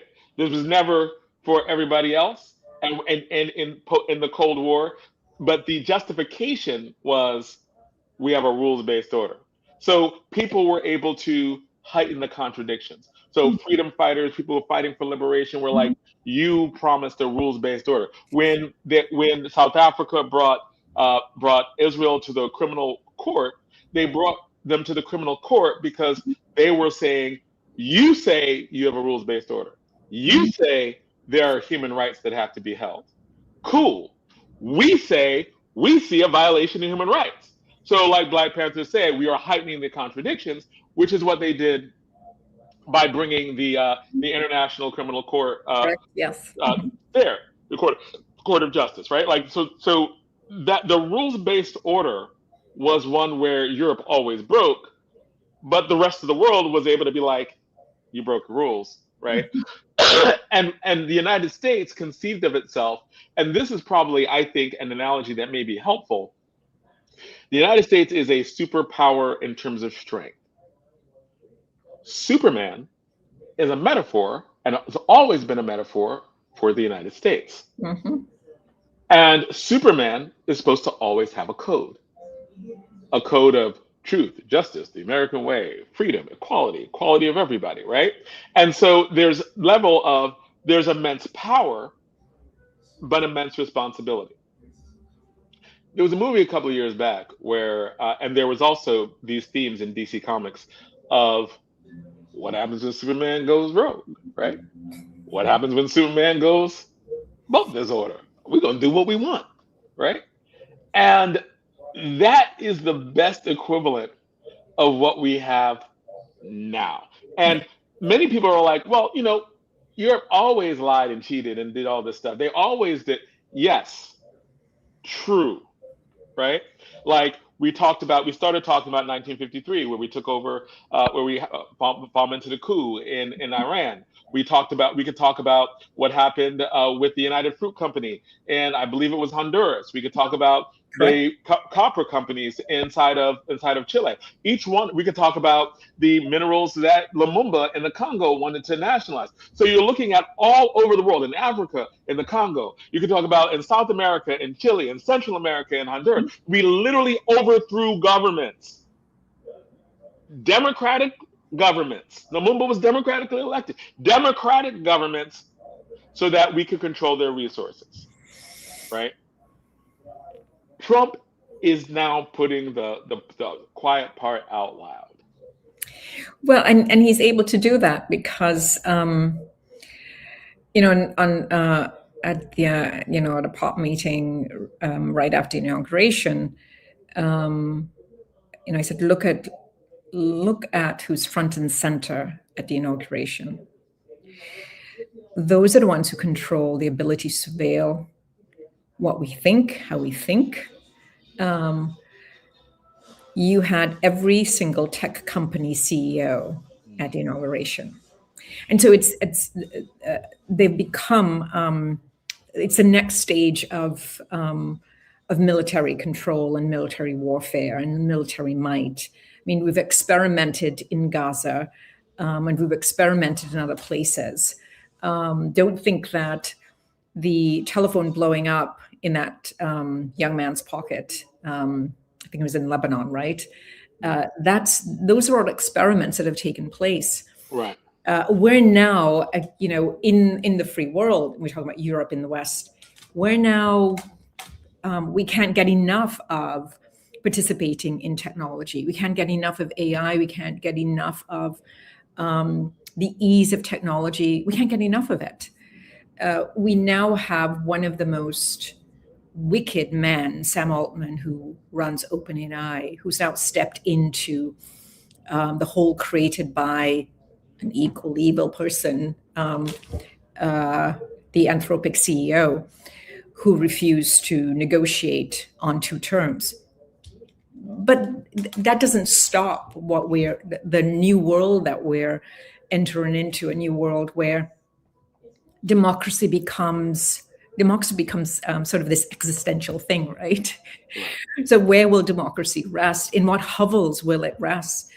We're seeing that sort of transition, and I know we don't have much time, but the reason I bring that up is another thing that we have to sort of pay attention to, which we used to pay attention to back in the old days, Jonathan, when you and I were young. Follow the money. And the amount of money that military production companies are going to make from this war economy that we've been in a war economy for some time. Lockheed Martin and all of the others that are creating the military weaponry, they're going to be making tons of money. Right. The money that you saw DHS get will be no money that these companies will get in a short space of time. I mean, Trump, I think today made two sort of demands, right? One, that Iran must surrender unconditionally, and two, that that these companies must increase their production.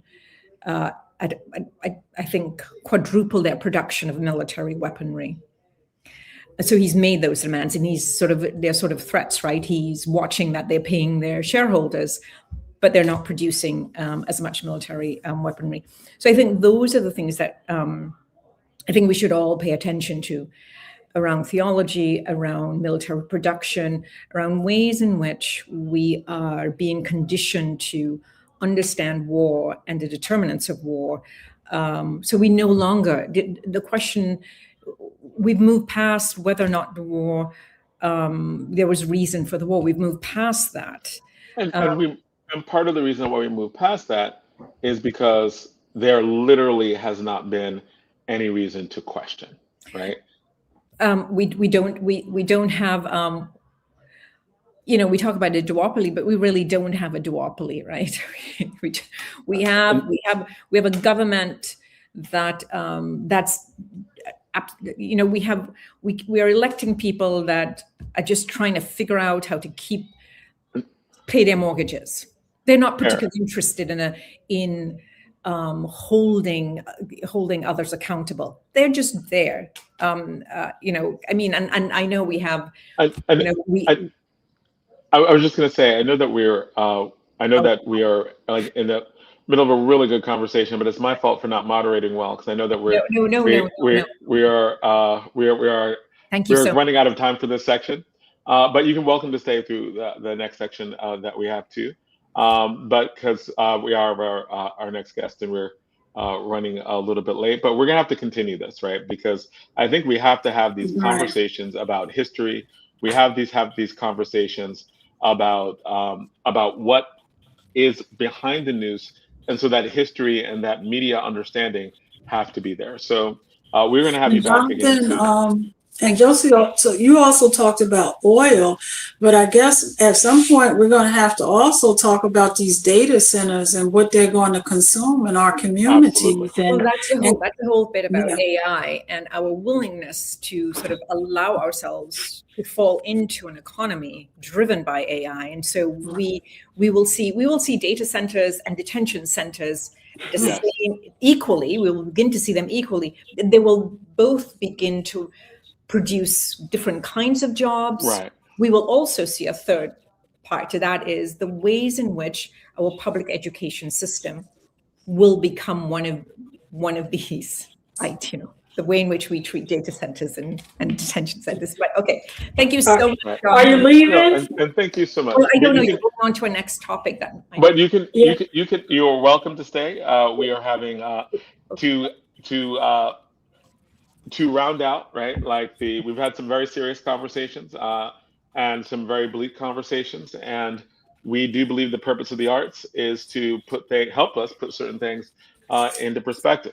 And if there's anyone who can put things into a different shift or mood and get us to understand how to celebrate life, is the artist, the rapper, Unicorn 151. So, Unicorn, are you there? All right, so we know he's there in the background. I saw his face a little earlier, but I know that he's right between here and some other place. So when he jumps back on, we'll talk about it. But it's just kind of fun. And so as we transition to Unicorn, who are you listening to, Josie? While you're doing, continue to do the work. Yeah. Gosh, I should have thought about this. Listening to because you're a fan of the show. and I forget, but I've been listening to this Mali singer and this young Nigerian singer. So I've just been listening to some Afro beats. Okay. Beats, yeah, because you have to dance. By the way, young people, and Unicorn, pleasure to meet you. Good to I meet don't know how old you are, but you look very, very young. Young people no longer dance, and that is dangerous. But go on. And that is a perfect segue. Unicorn 151 is a very innovative artist. His new song, It's Time, with Fetty Wap, can be heard on Hot 97. I remember looking at your post when you were like, I've dreamed about this, right? Like, and Yeah. I thought I was just so happy because I know you've been working at this for a very, very, very long time. Thank you. And always good having you back. And with the dancing, he is an innovative artist who combines New Jersey club and hip hop. That's what I thought, Unicorn. That's right. So he danced because he does house. That's right. That's right. And has been dancing for a long time. Welcome. Thank you. Thank you guys for having me. No, man, always an honor. Always an honor. So let's just get to it, right? Yep. It's time. It's time. Talk to me. Listen. It's time. And why didn't you bring Fetty Wap with you? Fetty Wap was just in Newark this week, right? Yeah, I think he went to a high school and then he just came to East Side High School in Patterson. He's doing his his Beautiful run right now, going to all the schools, talking to all the kids. I was out of school earlier for Read Across America, so. Ask him has he been home yet? Because it's like we got the word, and it seems like I've been seeing him just out doing this thing. So did he stop by and say hello to his family yet? yeah. You know, that's the first thing he does. His sister's managing him, so. And you know, he still is under a couple of restrictions, so he can't go any and everywhere. Everywhere he goes has to be, you know, get permission and all that. But he's doing his best to touch the community. All of us together in the Jersey music scene are really doing our best to try to touch the community because that's what's really needed right now, you know, in our areas. Okay. In our world. In our world. Yeah. So talk to us about it. Tell us about the song. Tell us about the song. Tell us about this experience because the song is a hit, right? Like it's Billboard. It is trending. It is like you got a hit on Hot 97, man. Yeah, you know, as a kid, I used to always daydream like I wonder what it would be like to hear Funk Flex drop a bomb on my record, right? And then being from Jersey, I always used to daydream and think, how cool would it be if one day our sound was the #1 sound on the radio, right? And then all that just came to fruition this January out of nowhere, just, you know, took off. And with the premise of the song, It's Time, I'm really trying to speak to the fact that anything you've been working towards, any dream you ever had, you know, there's never a perfect time, but the time is always right now for what you need to do. And if the time isn't right now, it's always in God's timing. So to me, this is just the perfect narrative and the perfect, you know, everything's just perfectly aligning right now, you know, for the culture, for myself, for all the creators who want to be represented through this sound and this movement. So, you know. All right. And the name of the song is? It's Time. Yes. It's Time. It's time. And before Fetty Wap was on this record, the original record was one of the first of its kind, you know, to actually infuse Jersey club, Jersey house, and actual rapping and hip hop in a song format where we could get played on the radio and where we could monetize it. So just seeing it come full circle now, you know, it's just a great time to be up. What a time, right? What a time. So when did Fetty Wap when did he come in January? He came out early January, yeah. And so had y'all been working on this prior to him or? Yeah, we were, you know, me and him were talking a lot the whole time he was incarcerated. And he did tell me, he told me he was coming home early, but he's been saying that for a while. So I kind of didn't know, but to keep hopes up, I'm always like, all right, let's get it. We're going to get this video together. And lo and behold, you know, 2026 starts. We made the video. We actually utilized AI to make the video because he couldn't be there in person. And then he comes home right as we're releasing the video, and it was just perfect timing. Okay. Yep. That's just amazing. So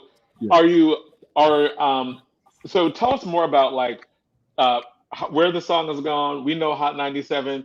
Give us more of that background.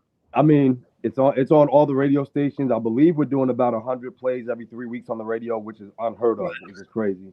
Power 105, iHeart, international radio. We have international shows, because of this record.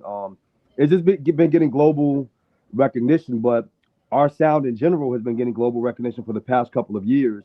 Yes. And it's just good to have somebody, from the home team to have a hit, because we also have Little Uzi, who's from Philly, and The Baby, who's from North Carolina. They also have hits that are Jersey Club, but this is probably one of the first hits this year that's from a Jersey artist that's also a hit along with those major artists. So, yeah, we're taking it around the globe and back. All right, because you have been around the globe. You actually do shows in Brazil. You do shows in different countries. Where are some of the countries that you normally go to perform? Brazil, Colombia, Puerto Rico, DR. We're planning for Japan, some of the more Asian countries this year, Europe, anywhere where they enjoy dance music. The whole purpose of my movement is to fuse hip hop with dance. So whether it's a rap show or whether it's a festival, we can perform there and we can get the crowd hyped. And like you guys were talking about earlier, we're getting people back on the dance floor. We're getting people back to sweating, back to having fun. A lot of people are able to throw back to their childhood from the skating rink days and come back outside and have fun now. So that's the whole, vibe behind the type of music that I make. Yes, I love the lyricism and I love the hip hop, but I also like to get people out their seats so that they can actually enjoy themselves at, no matter what the show is or the venue is. And I don't think we understood how important that was until COVID, right? Correct. And I love what you're doing, because it's like you're saying dance is an essential component to what you do. So that means you got to get out there, and that means we got to be community. Yeah. And when we look at where cultures formed, like we were asking, we had some guests on a few weeks ago, and we're asking, where is youth culture being formed if it's all in a digital age, if we're all online, if we're all SoundClouding? And what you were saying is like, nah, man, we got to dance because, everybody wants to be together, right? Yeah. So tell us now, is that more, because I know that there used to be clubs. We talked about this before when you were on. There was the Zanzibar. There were all these different clubs. Now, where do people dance? Yeah. So a lot of people dance online now. They go to Times Square. They set up their camera. They dance on TikTok. Everything is more like performative or kind of like a copycat rendition of something that's trending on TikTok, which is cool. But it's not really, if you ever see them have to dance for more than 30 seconds, they can't do more than 30 seconds of a dance because they're doing these TikTok trendy dances. Whereas the sounds that we're bringing back, the early house music sounds, the early club music sounds, we had 4 routines that we were able to do all night long. And these routines incorporated everybody, the whole crowd, the whole community had to do these things, right? Sort of like line dancing, to the country music. And I think people are getting back to dancing at the parties. But people are also dancing at events now, or dancing in the house, You got whole families that when they hear certain songs, from the grandmother down to the grandchild, they can all do the percolator, right? They can all do any of the line dances that are popular, from the golden era of house music and club music. And so I think people are getting back to dancing in spaces. I've even, even industry mixer or company mixer events, people are getting back to moving because this is a throwback to when they were originally, your body has a muscle memory when it comes to certain sounds, and a certain sound can take you back to a certain place and a certain core memory. And that's kind of what I'm trying to unlock with this time. That's so funny you say that, because a Michael Jackson song can come on and you start dancing like Michael, or an old Beyonce song, and then you start dancing beyond like Beyonce. So that's very, very true. I was just listening and watching the video and looking at the comments, and some of the comments was like, yo, I just called Unicorn, told this song was fire. That was that. And then people were saying, we're in a generation where AI is so normal. And some of the people were saying, look, we're going to give AI a pass for this one. And what I liked about the video is that it incorporated Fetty Wap being behind the wall. And he, did that in there. So it becomes relative as well. And then, like you said, and then everybody's like, the throwback on the percolator as well, and a lot of basketball. So what's going on with was it because of what just happened in February, or it's just well, you actually did hockey as well, because you did the Devils. Shout out to them as well. Yeah, and you know, there's a lot of cultural relevance right now between sports and New Jersey, right? The one of the members of the Jersey Devils, maybe two of the members, they just brought back home the gold for the USA in an extraordinary fashion in USA hockey. We got a lot of women soccer players that are doing phenomenal in international soccer, basketball, and everything was just. I tried to utilize AI in a way where I can incorporate and call back to what's culturally relevant to us here in New Jersey. And if I am going to utilize AI, I'm going to try to utilize it in a way where we're bringing some historical knowledge or historical background into, you know, AI lets you do almost anything that you could prompt it to do. And with the World Cup coming to New Jersey and all the great things that are happening here culturally, I had to incorporate sports because its time is a celebratory thing. It's a motivational thing. And I think sports and leadership go hand in hand. So that's kind of why we incorporate a lot of sports. Okay, that's true. I want to throw back. I want to go back to like the dancing and the spaces, right? And especially with the music you make and just understanding what dance is. And like I consider you like a philosopher and an artist at the same time, like you're deep, right? Like, all full disclosure, I've known Kirky, I've known Unicorn 151 since for a while, right? Like he was a debater, a brilliant debater back in the day. I debated science. He actually taught me how to research. Aw. And so he's been brilliant, right? And I consider him like a philosopher. We go. A philosopher of music, but the philosopher is also in like the scatological, right? That means like the scatological part of dancing, the part that is about the body. Yes. And so being together, right, in clubs, it's about sex. It's about getting some. So Kirky, where are people dancing? Like because you don't want to be. You want to be in a club. You want to be in a place because you want to get some, right? Like that's the point of youth. Well, wait, Jonathan. It's not. Yes, that. Wait. That's what youth dance is. Back in the day, we would go dancing all night into morning at Dancing Area, at the Limelight, at the World, and go to class. Right. It was simply about body moving and letting. You were a good student. And but and also Josie, because the music, the message in the music also, and so whenever you were going through, you know, I could see you like being in Sensations up on a speaker and just listening to the sounds and going, like you said, to like 5 or 6 o'clock in the morning because the music was speaking to you. Right. And so and brothers try to speak too, I'm sure. But listen, I was listening to this discussion, Unicorn. I'm not sure if it was Davos or Nexus, and they were having this discussion. And research is showing that young people just don't dance. They don't know. They unless, as you said, it is choreographed tightly and it's performed for TikTok in that short space of time. People have no idea how to free their bodies. Yes. No idea what it means to just let loose and just let like Fela. If young people to Fela today. But Josie, Jersey, we have a different story because of the Jersey house sound. The music, the festivals are like off that world is so big. And with you, Unicorn, tapping into that house music, it becomes generational because like you said, your family, they were house heads. And so you taking it to the next generation. And Patterson, and you know, Fetty Wap coming out of Patterson. Patterson was definitely a house town. And that is something, and like I said, going into the thing, somebody said that this gives that Zanzibar feel. So you are, you know, hitting people. And so people can leave on a 24 bus with their boo as well. So we can do that. And part of it, right, is is if you are dancing, like there's a loneliness epidemic. People, like people aren't connecting, people aren't dating, right? Yeah. And just because you're not in the same place. So even though I said like it's true, right? We go to clubs, Yeah, you're right.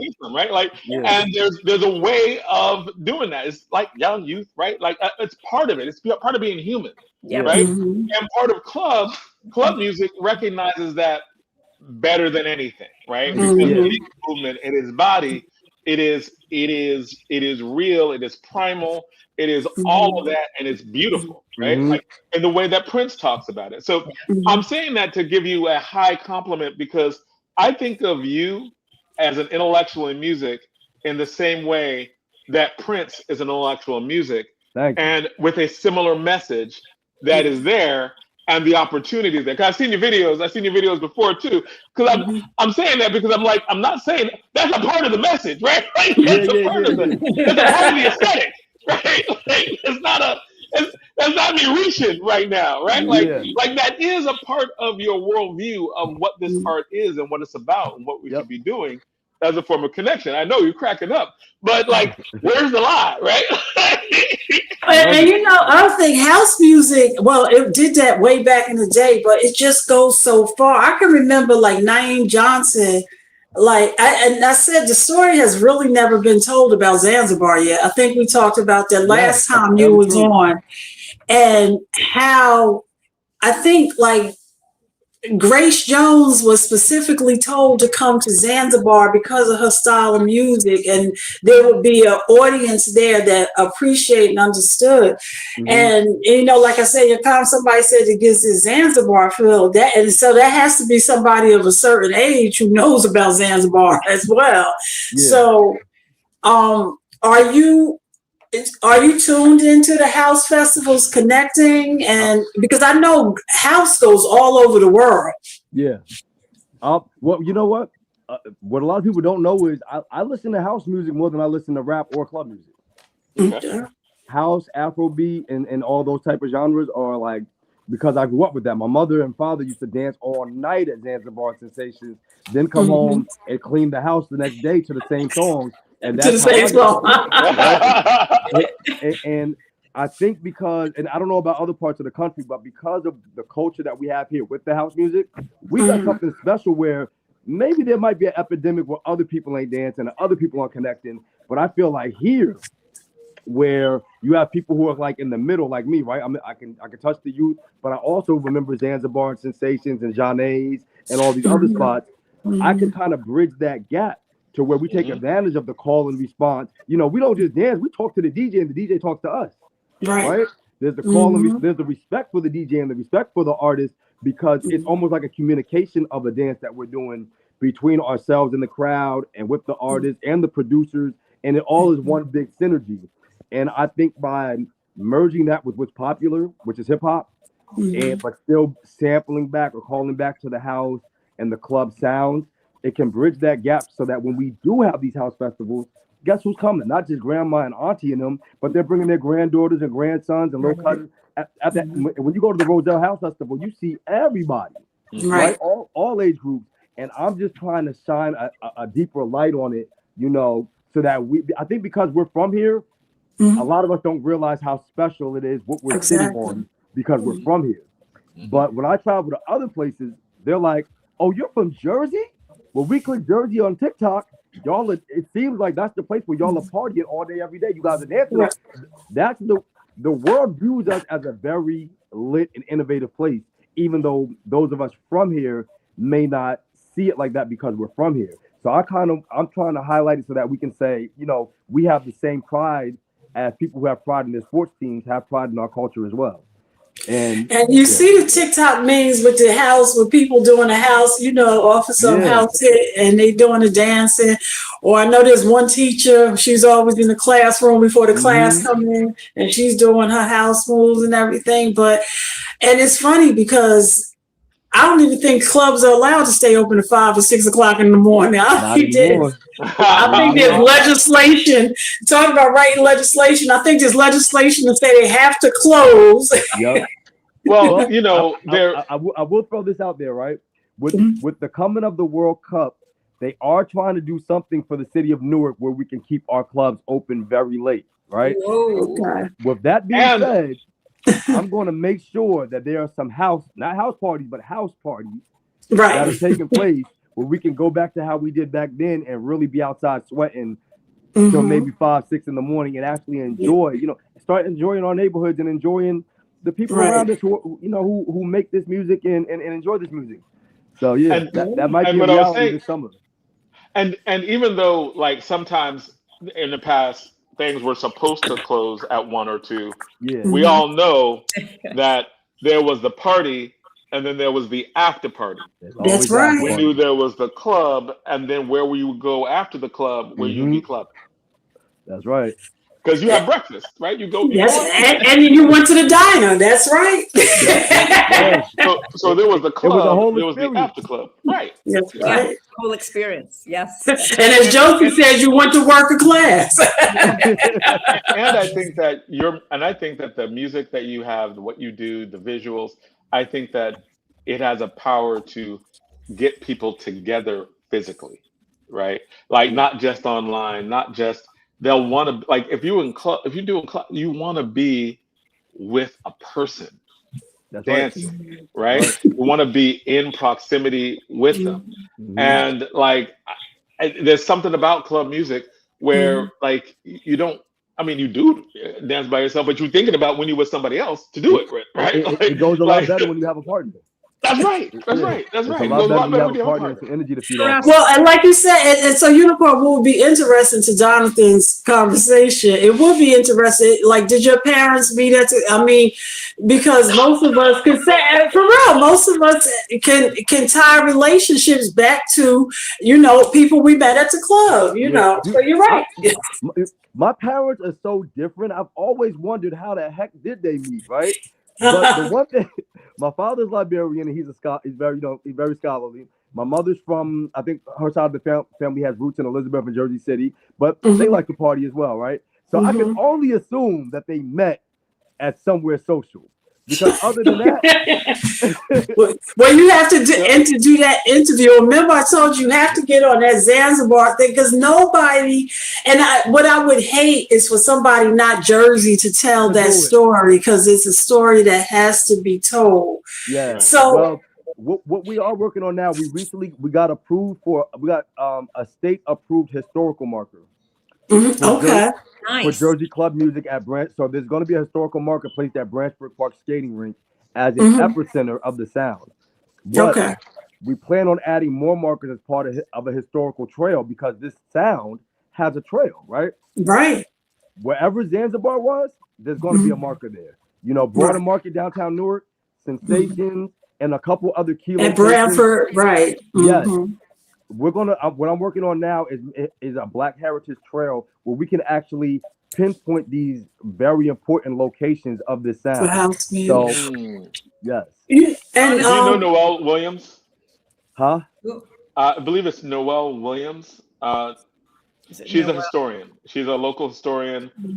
She's a national historian, but she's a local historian who does freedom trails and identifies where lots of cool Black people are. And if you don't know, I will try to make an introduction. Please. And even a cohort with like some of those, like your Naeem Johnsons, those DJs from that era, that are still around doing it. But and thinking about what you're doing with the North, do you know Hakeem, right? I know Hakeem, yeah.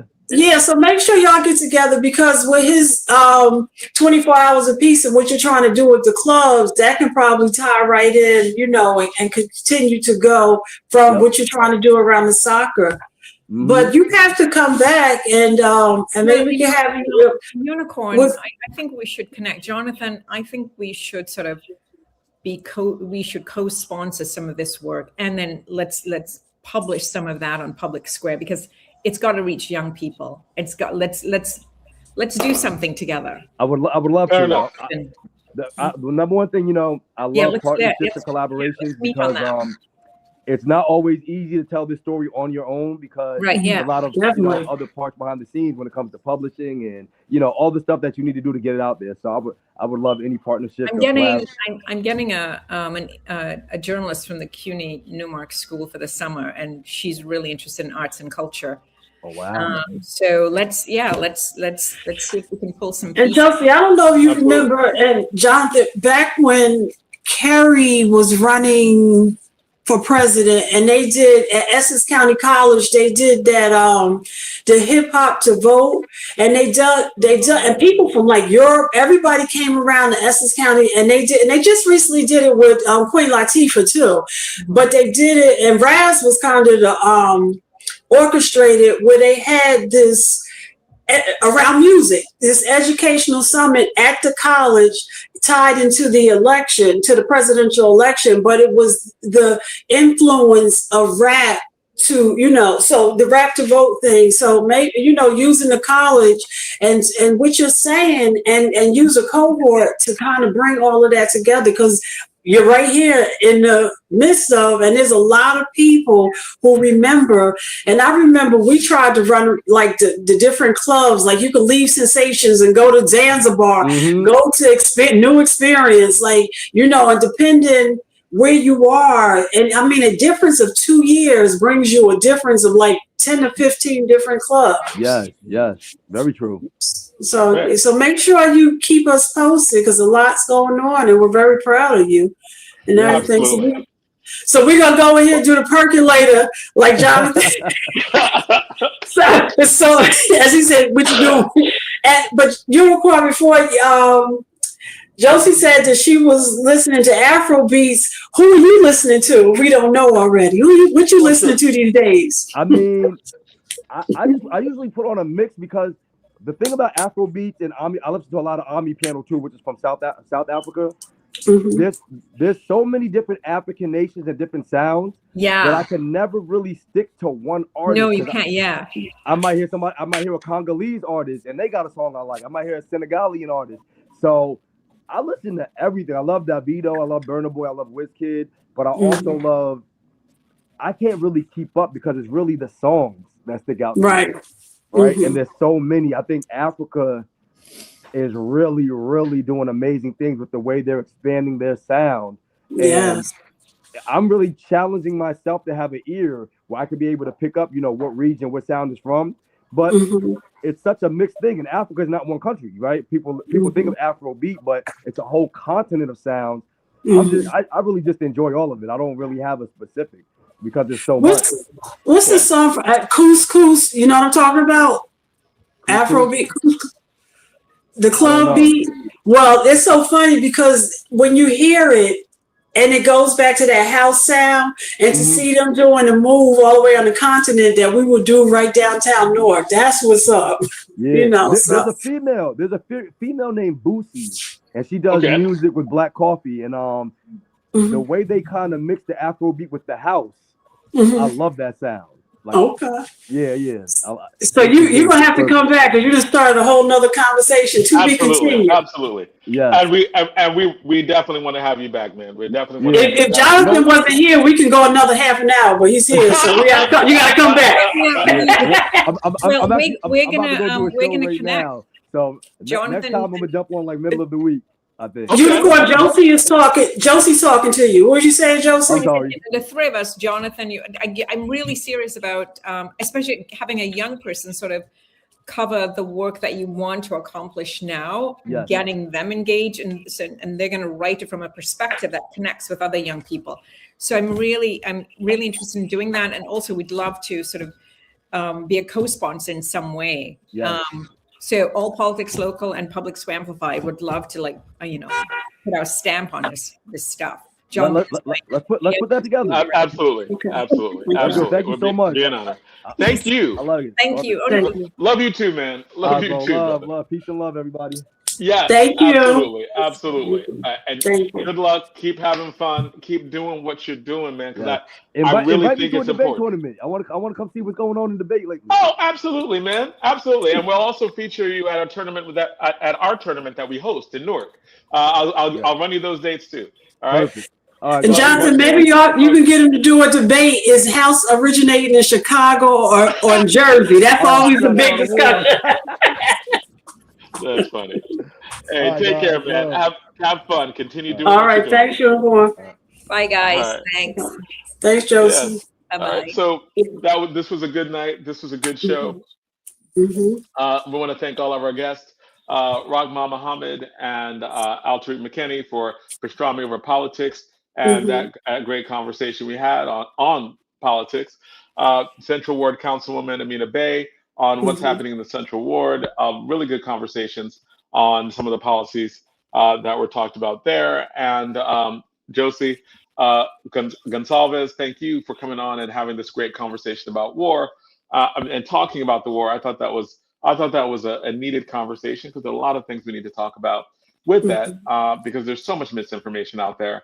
And next time we're on, we need to talk about the movement that has to happen, right? Because I think that at a certain point, everybody needs to be out in the streets protesting the multiple things that are going on right now. And of course, ending off with Unicorn 151, always a honor to have you on. And love the work that you are doing. I think it is actually important, especially now. So, and before you say goodbye, Jonathan, the only thing, your primaries have started.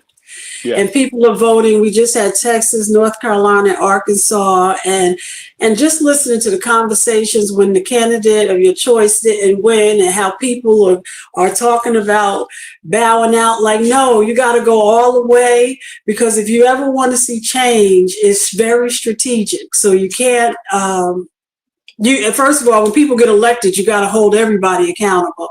So please, let's stay civically engaged and let's move forward so that we can be in control through our vote. We have to stop voting at these low rates. We have to vote. Thank you, Jonathan.